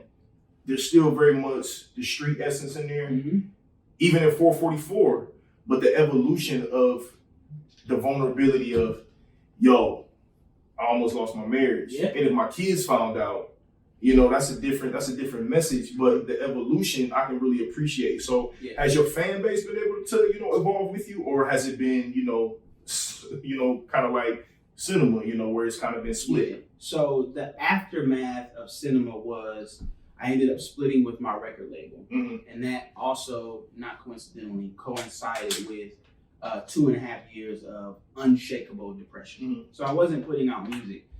In hindsight, there was a blessing that came out of that. I'm a different man now. Well, I'm a better man now. A more mature man now. But a lot of the fair weather fans jumped off the bandwagon. It was like, oh yeah, you have been traveling with Lecrae and you were like the feature king for a while, and then you put this album that I kind of didn't like out. But now you've been silent. I'm moving on. I'm following you. I'm not X, Y, and Z. So when I come back out with my first song after Cinema was Lambo, which was very transparent. They were gone. They weren't there to shake the finger at me. The people that were there, still there, were the people that bought into my why and not my what. Okay. What is the music that comes out of it? Why is the passion that drives it? The value system that drives it? The belief system, the perspective that drives it. And these are the why I identify and resonate with this. So if you put out another record in 10 years, I'll be there because I believe in your why. If it's just the what, then you'll fall off as soon as I stop putting things out. Right. So there was a separation, kind of a sifting of fans that happened. And then it has been good over the last 2 years to say some tough things. Because it's like, if you're going to stick around, this is who I am. It's who I've always been, but I said tough things encased in scripture. So it was like a soft, like, oh yeah, well, let me give you a Bible verse along with this. And now it's just like, I don't need to quote the Bible verse to you, to articulate the principle that Jesus was getting at when he said this. So it's been good to have tough conversations with my fans that are a wide range of ages, but growing with me. Like my interaction with you is just Swoope and said person. Like I don't know your whole life, but the interaction here is definitely maturing because my content is maturing. You know what I'm saying? I'm not making the concert records anymore. I'm writing a song right now called Ghost Dad about my father being physically present and emotionally absent. You got to be ready to have that conversation. Right. You know what I'm saying? You got to be ready for your favorite rapper to not be making these all the time and be talking about real shit. Like you got to be ready for that. So they're growing, but it took, I think the silence after cinema was actually my best friend. I hated it. My numbers went down on Twitter, on Instagram, everything. But in hindsight, I was like, man, I'm so glad that happened. Because the fair weathers are gone. So it's pretty much just playing out the way it's supposed to. Yeah. I want to talk to you a little bit about a theme that I noticed in, throughout some of the music and some of the songs. There's a theme of, and a lot of it I'm sure has to do with, your beliefs and your faith specifically. But it's a theme of not feeling deserving of something. And the reason I really want to talk about that specifically is because, again, in conversations that I have with my wife, again, she has a similar experience to you of, growing up in the church, but, her parents being in ministry at the highest level, but at the same time, her parents allowed her a certain type of freedom where they weren't going to allow extra pressure on her. They listen, you're going to be regular for whatever the case may be, but just of what she believes and what she's learned, the thought process of not feeling deserving enough and feeling like you don't deserve anything. Everything you get is just, it's in God's will, so to speak, or whatnot. That is something that I know she struggles with. I'm gonna try to quit these lyrics. Go ahead and do your thing, man. So I'm curious to know, like, what are your thought processes as it relates to that, and how do you deal with that? Because that's deep, man. You pulling my car. I consistently feel like if I stay here too long, they're gonna find out. I consistently feel like that. We touched on it lightly. I'm a words of affirmation person, and I know it annoys my wife that there are things that I know cognitively that I won't feel emotionally unless I hear audibly. I know you love me, but I need you to tell me. I'm writing this song called Ghost Dad, and it's like the song right now. And there's a line where I talk about like the little boy that's like, that's my fault. No, you're good. Me searching for value from my dad that I never got. Feeding for the folks around him just to give him value, not knowing that he'll never ever get it without you, but he still tries. How cute. I wanted Huxtable from the TV, and I wanted Cosby from the TV. You was close, Dad. I wanted Huxtable, and you gave me Ghost Dad, which that's dope. But it's a reference from me and you. Yeah. That's hard though. I didn't get value from my dad, so I'm looking for it everywhere, and it annoys some of my friends because they're like, "Man, when you finally see you, you'll stop looking for it. When you see you the way we see you, like you are one of the best friends, best listeners." Phenomenally talented, and they'll just go on and on and on and on. And I'm like, I've learned to just say thank you, even though 75% of the time I don't believe that. I don't believe that you really mean it when you say it. So I definitely feel, and it's interesting because I try to hide it in my records, where it's like, if you feel this, it'll resonate with you, but if you don't, it'll go over your head. I definitely feel completely undeserving. And I think there's a benefit to that. Like, as a believer, I don't deserve grace. So the fact that I get it makes me so much more grateful. But my disposition as a child should be like, yeah, you're my dad, you're X, Y, and Z, all powerful, all X, Y, and Z. Yes, you're going to give this to me. That should be my disposition. But it's not, because I just struggle with Insecurity. I don't think there's a better word other than that. I struggle with insecurity because while I was learning all of these things growing up that we spoke about earlier, I didn't know until I was 19. The one thing that I wanted and didn't get was from my dad to say, I'm proud of you. Mm. Like, I can remember probably twice that my dad said, I love you. I know he loves me. And learning his story is like, oh, there's a capability problem and a capacity problem because trauma is driving your car. Mm-hmm. Mm-hmm. And you think you in the passenger seat, you're really in the trunk, tied up, riding around, and trauma is just taking you everywhere. So it's like you're doing a really great job individually. But as the leader of the household, there were certain things that I didn't get at 6, at 12, at 15 that are still affecting me at 33 to the extent that I've gotten things that Snoop Dogg don't have a Grammy. Mm-hmm. Nas don't have a Grammy. Right. Like, I've reached the height of music. Mm-hmm.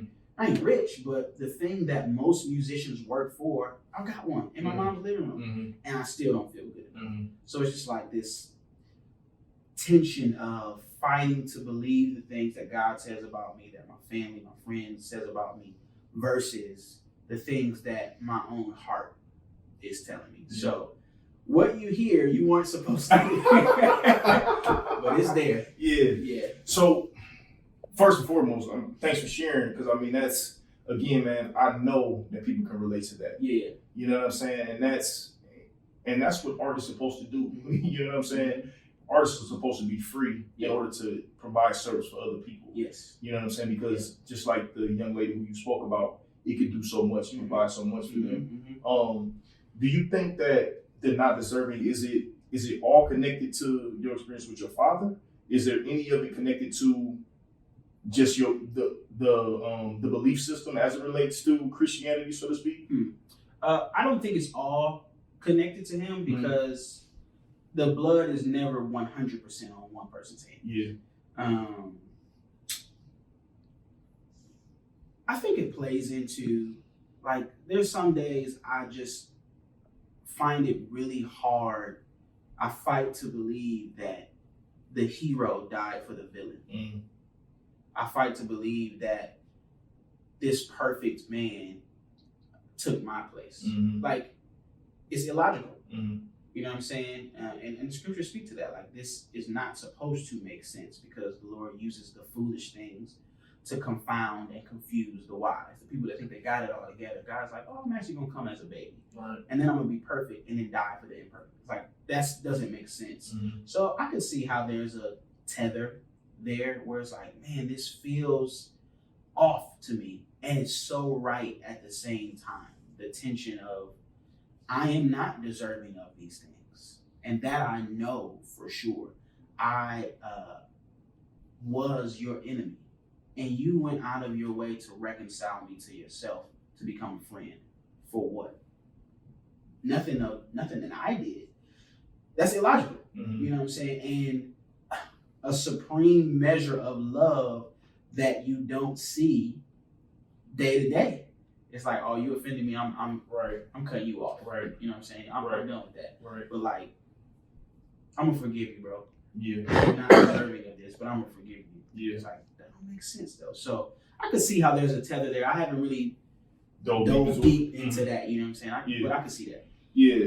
Do you think other artists who, you know, masters would consider to make secular music, whatever the case may be, do you think that they would consider to be, you know, having spiritual experiences in their music and, you know, praising God, so to speak? Like, when I think of cats like who I really enjoy, the Nipseys, the Coles, the Kendricks, you know what I'm saying, the Pacs and Jays, you know, it's not based in as from a Christian experience, but it's very much spiritual components. It's very much God in that. Yes. You can't tell me you listen to Victory Lap or listen to, you know, Born Sinner and tell me that ain't God leading that. Yeah. It's no way that you can, you know, really, you know, get me to believe that. But I'm curious to know, you know, what are your thoughts when you hear that? I think the church has done a very poor job of selectively identifying people. Like, if you do or don't do these certain things, then you're a part of us. And one of those things is profanity.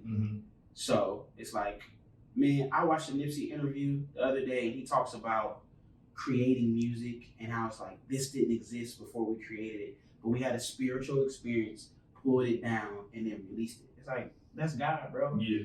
But because Nipsey talks about his upbringing and banging and he cusses and X, Y, and Z, you're not a Christian. I don't know if he is or not, and I'm at a place in life where I'm way more liberal than I was when I first got saved.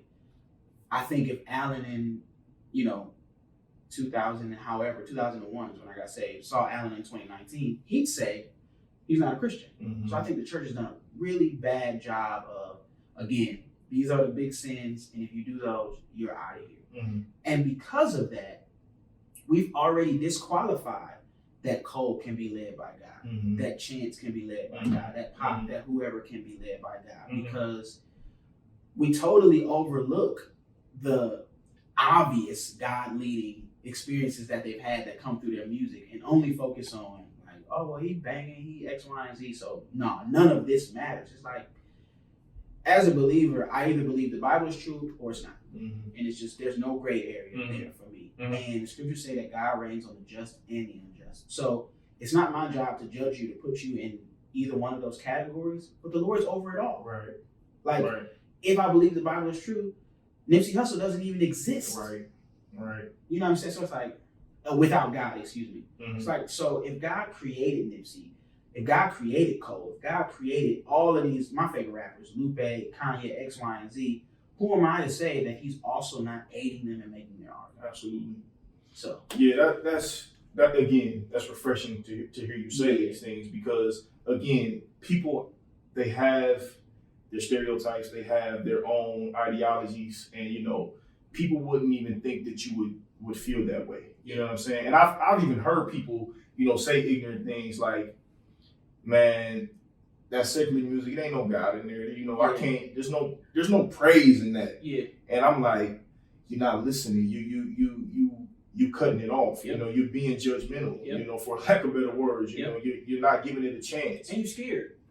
That's really what it is. You're scared because he or she is invoking something in you that's making you say, all right, what's bringing this in me? You want to know who they said that about as well? Jesus. That's right. Jesus, like, oh, he hanging out with. Yeah. He doing. Yeah. It's like, you scared. Yeah, man. He's calling your card because Jesus. I'm not speaking of Nipsey or whoever, but Jesus was running in circles that you're supposed to, and you're not. Yeah, he was in the street. He was in the streets. Yeah. So it's like, man, I'm just like, I'm trying to filter everything through the lens of grace, love, and not having the luxury of the full narrative. Meaning, I have no clue how this story is going to end. Yeah. Like, if this person is a believer or not, if I cut them off now, what I'm actually saying is your sin is greater than God's grace. And if they are a believer and I cut them off, then I'm missing out on the family barbecue with a brother and sister of mine. You know what I'm saying? Like the pastor I was with this morning, he asked me about a few things about Kanye. We got to Sunday service and we started talking about one of DMX's prayers at Sunday service. And I mean, his jaw dropped and I was like, yeah, I think DMX is going to be in heaven with us. I think Kanye will be there too. And he was like, what? What about when they said and da da da? I'm like, man, I'm looking at the trajectory of their life and words over the course of years. So if you take this 1 3-minute song that they made at one point in time in their life, it's the same thing as me taking a conversation that you had with your wife when you were angry and making that be you. So you said something that you didn't like or that wasn't godly to your wife in the midst of an argument. And if I take that small segment and say, that's you, how fair is that? But that's what we do to artists. Yeah. They said this on this song. Put them in boxes. Like, come on, man. Yeah. So we don't know. We don't have the luxury of that's the key. We really don't know. We don't know. Yeah, we don't know. On both sides, I'm watching believers fall away from the faith. Where if you'd have looked at their life 2 years ago, it's like, oh man, Jesus loved that dude. He definitely gonna be. And it's like, now they're like, I don't want nothing to do with you. Right. So on both sides, it's like, you don't know. So just love people. Yeah. You need just as much grace as they want you to give to them. Yeah. I want to know this. Well, first and foremost, just got to go back a little bit. I wouldn't consider myself. I would consider myself a believer, but I am very much still getting very much educated on the word, and I'm just growing, a lot in my faith as a whole. I read the Bible. I've just started to really read the Bible regularly. But I'm glad I'm doing it at 30. Because I'm able to really, digest it and comprehend it. And it's not just going over my head. It's not just words. I'm able to make sense out of Peter denying Jesus 3 times. You know what I'm saying? And that's and I'm glad that I'm picking it up now. So somebody out in the process. Exactly. You know what I'm saying? I'm starting to understand the importance of balance. And I'm very much, and I struggle with faith as it relates to really just living with balance and just being consistent. And my therapist always says part of being consistent is being inconsistent. and that always hits home for me. So it's refreshing to hear you say these things, because it kind of lets me know that I'm okay. You know what I'm saying? Just take your time. You're gonna figure it out and what you're supposed to. I think again the church has done a poor job of, so I listed the don't do these things, but then there's also the list of do these things.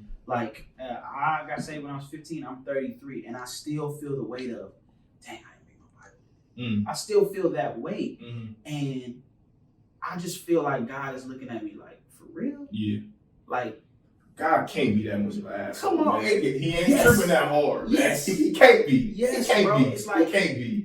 Your son left heaven, left luxury, came down, and went through the most gruesome death for me to go through a checklist every day? Can't be. It can't be. And that is not the story that Scripture tells. Scripture tells the story of God is just trying to convince us that he loves us, and he wants us to love people the same way. There's so much space in that for inconsistency. Like, again, when I was talking about with my wife, I can't love you till you fail me. So in order for me to love you the way that I believe God is calling me to do, you have to do something that I deem to be wrong. I have to do something that you deem to be wrong for you to love me. So it's like the checklist of, all right, when you wake up, pray for an hour, then read your Bible for 2 hours, and then go. It's like, man, A, where do you find that in the Bible? And B, I just don't believe that God is up there like, oh, he didn't do this today, he's out of here. It's like, nah, that's not the God that I believe is up there in any way, shape, or form. You touched on this earlier. Tell me about the Enneagram. What that is. I just learned what it was today. What is that? What does it mean to you, and how has it played into your roles as being a father and a husband? So the Enneagram is the concise way to say it is it's a personality test. As it is with anything, it works just as hard as you do. So on the surface, it could say Swoope is an introvert that loves to do his own thing. Like, oh, that was cute. But then below the surface, it's like he wants to do his own thing because he's searching for value. It's like it goes just as deep as you want it to go. What it means to me is it is the first thing in my wife and I's marriage that she has been passionate enough about to pursue. She's good at a lot of things, and she has just been a gem in giving me space to pursue my dreams. Like, when I sit back and think that we've been married for 11 years and I had a conventional job for about 9 months. And it wasn't out of need. It was out of like, oh, there's a slot open. I have this free time. I'll do it. Other than that, she's like, go rap. Like, that's kind of unheard of if there's not direct money attached to it, which there has not been. And this is the Enneagram is the first thing that she's been passionate about, dove into, that she's like, I want to do this. Like, you've been doing your thing for however long, and I want you to continue, but I want us to figure out how to make space for me to pursue this. So she's studying to be a licensed Enneagram counselor. She's led a few workshops at different places and things like that. So more than anything, more than what the Enneagram means to me as a test, it is like, oh, my wife is doing her thing. Like, and I want to be the husband cheering in the stands. I want to be that guy. Way more than I want to be on stage. Right. I don't like the limelight, honestly. If I had to choose between a producer or a rapper, I'd definitely choose a producer, because there's no like what there is nowadays. But before, it was just kind of like, you're these guys over here. I don't like the spotlight. So her saying like, man, I want to go do my thing is me being like, yes, I can push you, I can support you. And it does not have to be Swoope's wife. It's going to be Imani. Imani going out and doing her thing. So it means that I get to support her in a way that I've longed to do for a long time. Yeah, and the reason I asked you that question is because, you know, your wife, Imani, is the one who kind of told me that, you know, she told me her passion about it, but she told me, you know, how instrumental it was for the both of you and, you know, what it meant. And, you know, that was just kind of, you know, some of the reason why I asked you, you know, that question. I'm like, oh, damn, I'm going to have to look into this, you know, this Enneagram for sure. Because, I mean, just doing things in the social service realm could be definitely, you know, beneficial, you know, for me. Tell me about things that you learned as a man that you wouldn't teach your sons today because they didn't serve you.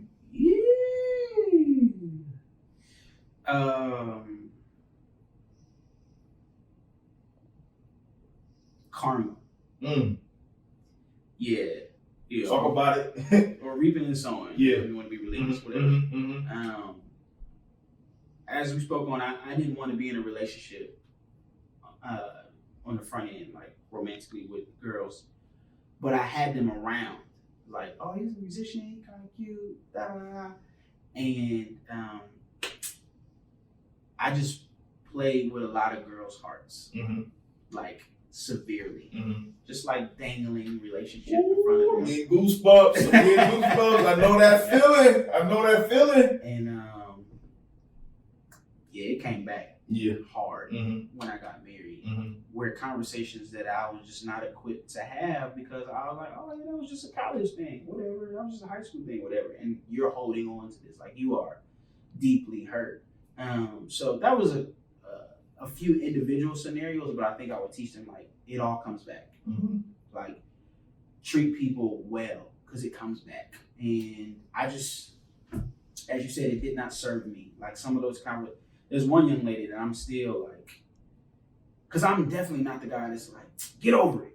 I care about you. You're not my wife and you're never going to be my wife, but I don't want to treat you poorly. Right. I'm going to let you down because this ain't happening. But I do remember the friendship that we had, whether there was an agenda there or not. So just trying to like be a compassionate human being to her outside of like Imani's husband, but being a compassionate human being is just tough. I'm 11 years in, and we talking about stuff that happened in 99, 2000 maybe. It's like, man, it all comes back. That would be one. Your credit score matters. Two. The way that you handle money and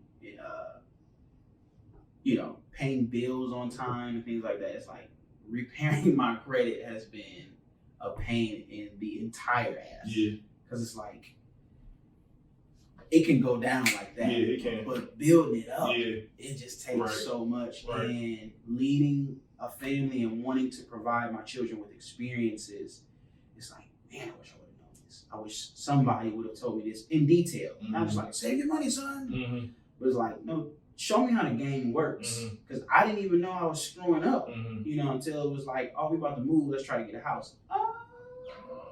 So the reparation that's had to go on while I'm in Atlanta, it's like, man, I'm having to work triple hard to get this back to it. So your credit score matters, karma, and don't let them box you in. There's a line on my first album that I said something along the lines of, I told them I was rapping, they told me go to school, quit the backpacking because backpacking is for fools. My grandfather was a pastor, my mom was a pastor, and everybody assumed that that's where I was going as well. My mom has 50 million degrees. My dad got a gang of degrees. So when I dropped out of school, they were like, what are you doing? And I didn't have the language, but I knew this wasn't it. And I knew the conventional route that everybody assumed that the Swoope kids were going to go was not for me. My sister did the school thing. My brother got into a little trouble. And they expected me to follow a path that I was just like, I can't be boxed in. I want to do my own thing. So I would encourage my sons to like, man, whatever you want to do, how can I help you? It may not be school, and I am A-okay with that. It may not be college. I'm okay with that. You're going to finish high school because that's a legal requirement. But outside of that, if you're like, man, Dad, I want to paint. I want to X, Y, and Z. It's like, well, we need to have something that is going to sustain you financially. So your hobby can't be something that won't do that. But even yesterday, this has been a topic of conversation in one of my group chats. This kid just won $3.5 million in a fortnight. I seen that, a 16-year-old kid. Yeah, that's crazy. More than Tiger won. Yeah, that's crazy. More than Serena won. Yeah. So it's like, what was a frivolous hobby, not just set up the rest of his life. Right. And cats going to school for 10 plus years and not getting no 3.6 million. And coming out in debt. Yeah.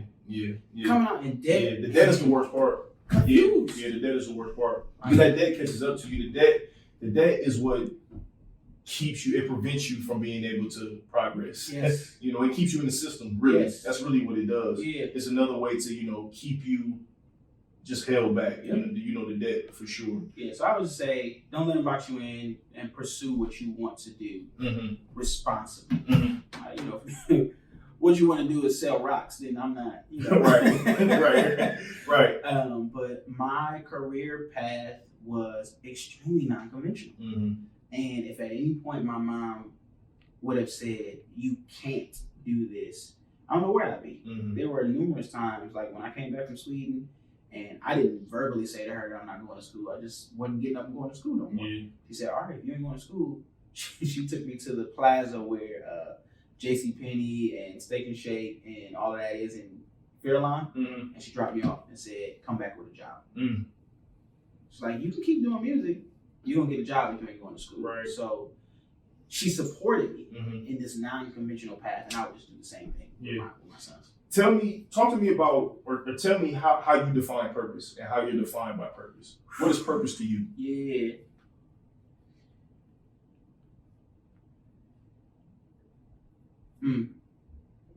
Will it matter? What you're doing, will it matter? I think not, is it fun? Is it making money? Is it popular? But will it matter?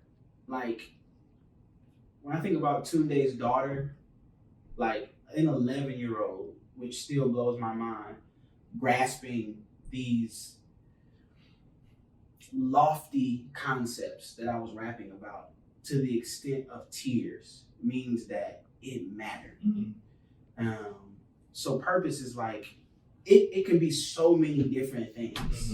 Is it going to matter? Like, it can be your clothing line. It can be your art. It can be and I hate that I just made my face like that because this is not a lesser job, but it can be being a janitor. It can be X, Y, and Z. Like, my second grade teacher, Mrs. Page, had such an impact on me because she was free in being herself as a second grade teacher. And she made it feel like she was the president of the United States. It was like, I take pride in this job. You can tell by the way that I teach y'all and X, Y, and Z. In second grade, I can feel that. I didn't know. The fact that I'm still talking about it at 33 means it mattered. Right, absolutely. Just like, man, I can't think of anything other than like what you're doing, what you're pursuing, what you're going after, what you're going through. Is it going to matter down the line? Yeah. And the answer to that question, I think, should dictate how you move. It's like, man, time and land are the two things that are not being created anymore. That's right. We got what we got. That's right. You're not going to get these seconds back. Yeah. That'd be another thing I tell my boys. It was like, man, I wish I would have stewarded my 20s way better than I did. You don't get that time back. You don't. I don't get to go back and be 26 again and apologize to so-and-so, whatever. Is it going to matter? So I've found myself fighting for the things that I believe will matter. And then sometimes you look back in hindsight and it's like, oh, it's kind of off there. But at least, though the target moved, I know what the target was. The target was, is this purposeful? Is it going to have any impact? Is it going to matter? I missed it a little bit, but I know what the target is. Mm-hmm. So yeah, I just say purpose to me is it gonna matter? Yeah. Tell me about some non-negotiable things that you do every day, no matter what. Non-negotiable, you gotta do them. I have to create, and the days that I don't are the days I've found a direct correlation to my low days are the days that I don't create. And I've also seen Imani push me like, well, maybe you should go make some beats, maybe you should go write something, da da da. And my spirit's lit. Mm-hmm. So I have to create, even if it's not music. I've got to create something in some way, shape, or form. I do need to listen to music daily. Mm-hmm. I need to have conversations daily, whether it be with my wife, with God, with my children, with my mama. My brain will start to play tricks on me in my introversion if I'm not conversing. I gotta eat.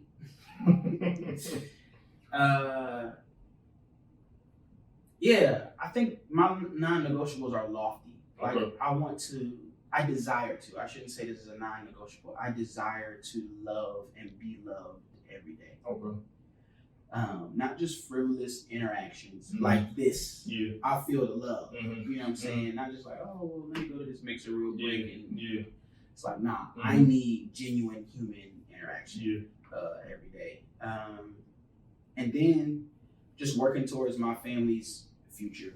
Like providing my family with experiences has been my calling card for like the last 2 years. I haven't been able to do it yet the way that I want to, but I've been working towards it. Mm-hmm. And this past 3 weeks was the first time I was like, oh, it's happening.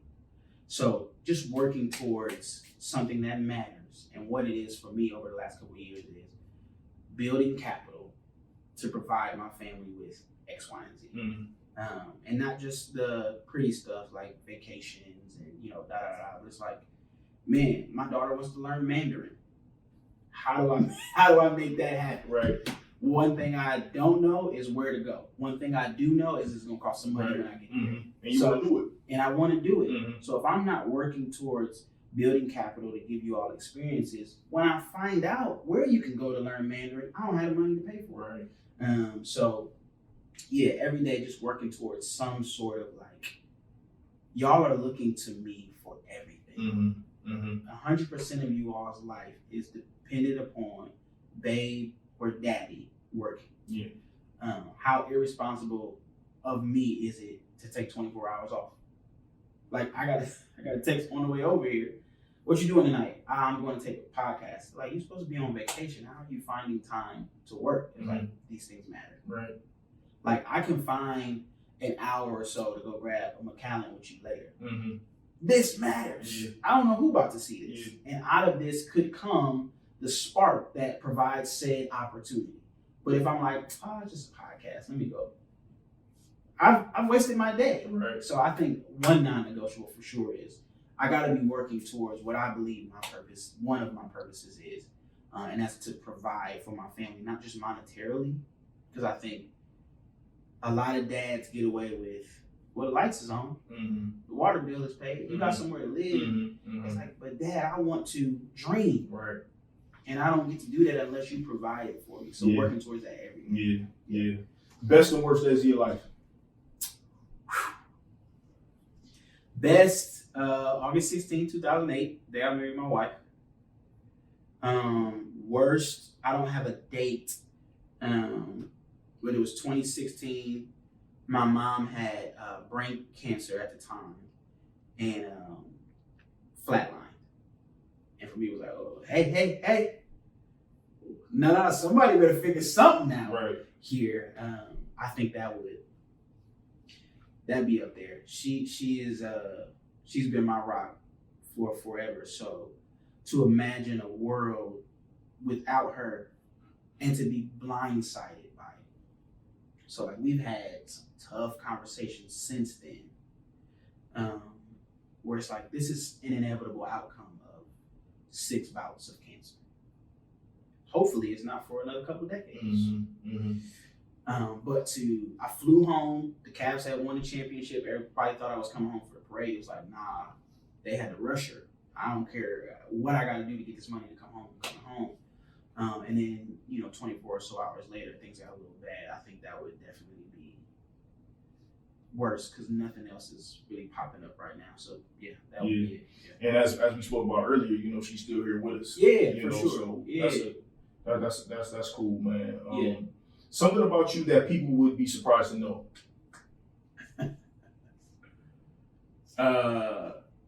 Mean Girls is one of my favorite movies. Hey, it's a classic, though. I'm not mad at that. I actually got a lot of respect for you. Mean Girls is a classic. That's a classic movie. That's funny. That's good. That's actually very good. What scares you? Failure. And more specifically, disappointment.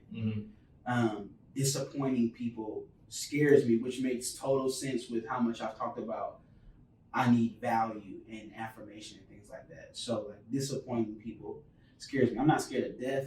I know where I'm going. I know my family will be taken care of. Disappointment in jail. That's a good one. Yeah, because I know for a 1000% fact that if anybody screws with my family, I'm going there. Yeah, I may walk in myself and it's like they show me to my cell. But I've had cousins and homies that have done real time, and it's just a barbaric place. Yeah. It's like there are no rules. The only rule is survival. Yeah. And whatever you have to do to survive, you're gonna do. So it's like, man, the stories that were told to me, that have been told to me, are so much worse than any movie I've ever seen. Because it's real. With a movie, it's like, you said this was based on a true story, but I can convince myself that you've taken some creative license. When I'm listening to my cousin Billy, I know that this happened. Right. You know what I'm saying? Right. So, yeah, disappointment in jail, for sure. Yeah, that's real too, because as black males, it's real easy to land there. It don't even have to be nobody doing that to your family. Yes. The wrong day, wrong night, wrong time, we can end up here. Yes, and there is a intentional pursuit. Absolutely. To get us. Without question. Yeah. What keeps you up at night? Ideas. Like thinking through the fullest extent of an idea. Like not just like, oh, this song will be dope, or this X, Y, and Z, but then if so-and-so hears this song and then it gets attached to this and then it goes to this, it's like my brain will go through the whole in an exciting way. But then I'd be pissed when I wake up and I'm tired because I only slept 2 hours. But ideas keep me up at night. Okay. For sure. Which is I think is a good thing. Yeah. To keep you up. You know what I'm saying? But I would definitely say ideas. I am a dreamer. And I think to circle back to some things that we talked about before, the program YPAW, Sister Leslie, who leads it, was always and still is like a mom to me. And she's a dreamer's dreamer. Even if the idea seems outlandish, she's like, let's try it. You know what I'm saying? So I think like that. And now that I have, a platform and a little bit of access, it's like some of these things seem a little bit more realistic than they would have. Obtainable. Yeah, you know what I'm saying? So yeah, I definitely lose sleep over like ideas. Favorite quote or favorite scripture? Scripture is Lamentations 3:23. It is because of the Lord's mercies that I haven't been consumed. And Jeremiah, who was the author of the book of Lamentations, was depressed, to say it very plainly. Depressed and scared. He was running for his life at the time. And in the midst of all of these things, he's like, man, it's because of your kindness, God, that I haven't been crazy. So I've told people have told me, you should probably get some medicine. You may be a little bipolar. I've gone through severe depression. I've dealt with death. I've dealt with loss. I've dealt with X, Y, and Z. And the list just goes on. And I'm still sane to an extent, And I'm like, I resonate with that. I resonate with a lot of things in the scriptures. But that is the one that is consistently on my mind. It's because of the Lord's mercies that we're not consumed. Quote, I'm a movie quoter, so Paid in full, everybody eats. Niggas die every day. I thought you were about to pull out a Mean Girls quote. Like, this dude cold. He knows Mean Girls. Hey, she doesn't even go here. There's a quote in the Jack Nicholson film called "As Good as It Gets," where he says, "You make me want to be a better man." And I said it to Imani a lot. Like, you just being you makes me want to elevate. You know what I'm saying? So yeah. Best advice you ever received? Learn how to argue. And said person told me this after watching me argue. It was like, you're arguing to win the battle and losing the war. Right. Like, you right. You totally right. But you've lost that relationship. So if you learn how to articulate your points in a manner that is like, we're on different sides of the fence. I don't want you to think that this is all buddy. Right.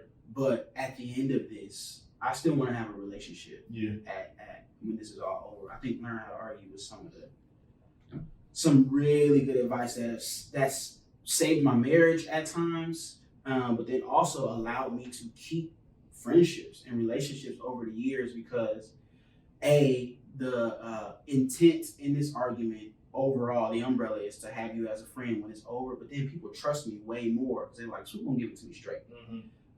So yeah, I think that's some of the best advice I've got. Very simple, but some of the best. If you could pick up a phone and give yourself, your 20-year-old self, advice today, knowing what you know at 33, 20 years old, I can't even remember where you are at 20, but if you could give yourself a call, what would you tell yourself, knowing what you know today? Yeah. Be the varsity version of you, not the junior varsity version of somebody. I think my missteps, not just in my career, but even in friendships, have been trying to be somebody else, whether it be, as I spoke about earlier, trying to be Kendrick or trying to be whoever, or Kanye or whatever. Even in relationships, let me try to be the person that I think you want me to be, rather than being myself. It's like, man, Alan Swoope is a complex person, but there's only one of him. And I do the world a disservice if I try to duplicate something that's already out there. And I wrestle with that here and there, tie together all the things that we talked about, the insecurities, the values, X, Y, and Z. It makes sense that I would still wrestle with that. But I think through my early 20s, for sure, I just gave into it at times. Where it was like, well, they're doing really well. Why don't I just, like, man, you're going to fail at that A, because you're never going to be them. You're always going to be the 2.0 version of them. And then B, you're wasting time, because when this is all said and done, you're going to come back to, man, I should have just been being myself from jump. So I'd say, yeah, just be the varsity version of you. And I think it would mean more. Like, I'm excited to watch Will Smith's movie, Gemini Man, because the concept of watching older you talk to younger you, I think it would just mean more. Because, like, oh, you've seen it. You've been through it. You know what's about to happen. And this is the advice that you're giving me. That means it must, as we talked about before, it must really matter. So I say, just be the fullest, maximum potential version of yourself that you can be, and don't stray away from that. And don't let anybody convince you that it's too out of the box, it's too weird, it's too. To this day, I'm still getting like, well, you're too hip hop for the Christians, you're too Christian for the world's like, okay, I'm gonna be me. Like, and the people that resonate with that are the people I'm gonna rock with. Like, I can't waste time trying to be J. Cole. I can't waste time trying to be Lecrae. Like, I'm gonna be Swoope. Yeah. Last question. To the youngster who is out there who might see this, experiencing some of the same trials and tribulations that you've experienced. Growing up in the church, not really necessarily knowing which way to go, but is gifted. What would be some of your advice to that individual? Study is important. I think I made a mistake early in my music career in only going for creativity rather than studying the craft to its fullest extent.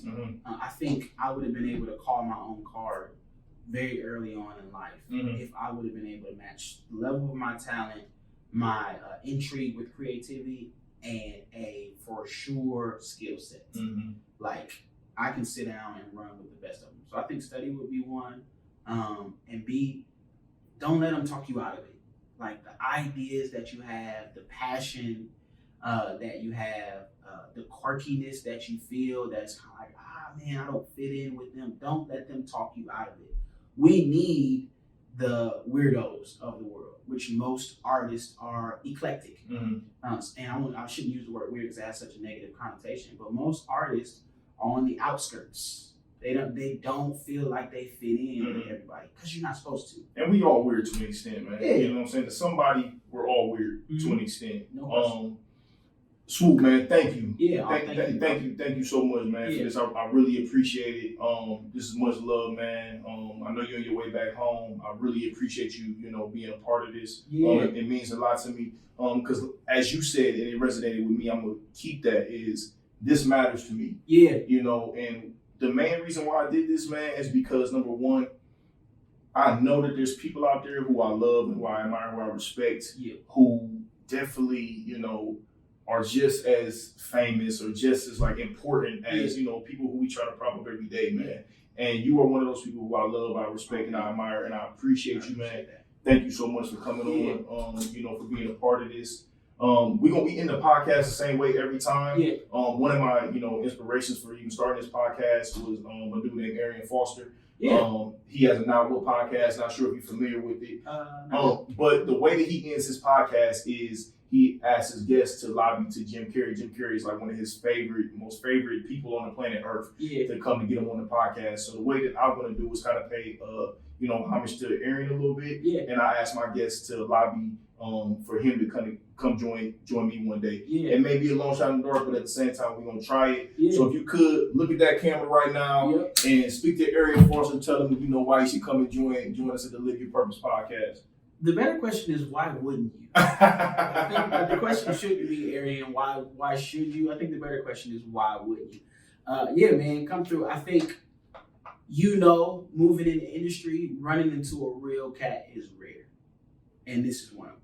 So that's why I think the question should be, why wouldn't you? Why wouldn't you want to connect with another authentic person? So come through, do the live on purpose. Live your purpose. Live Your Purpose podcast. Come through, bro. Come on, man. You're missing out. Thank you, man. Thank you for another episode of Live Your Purpose podcast. Cold World, the real. Thank you again, man. We out. Bingo.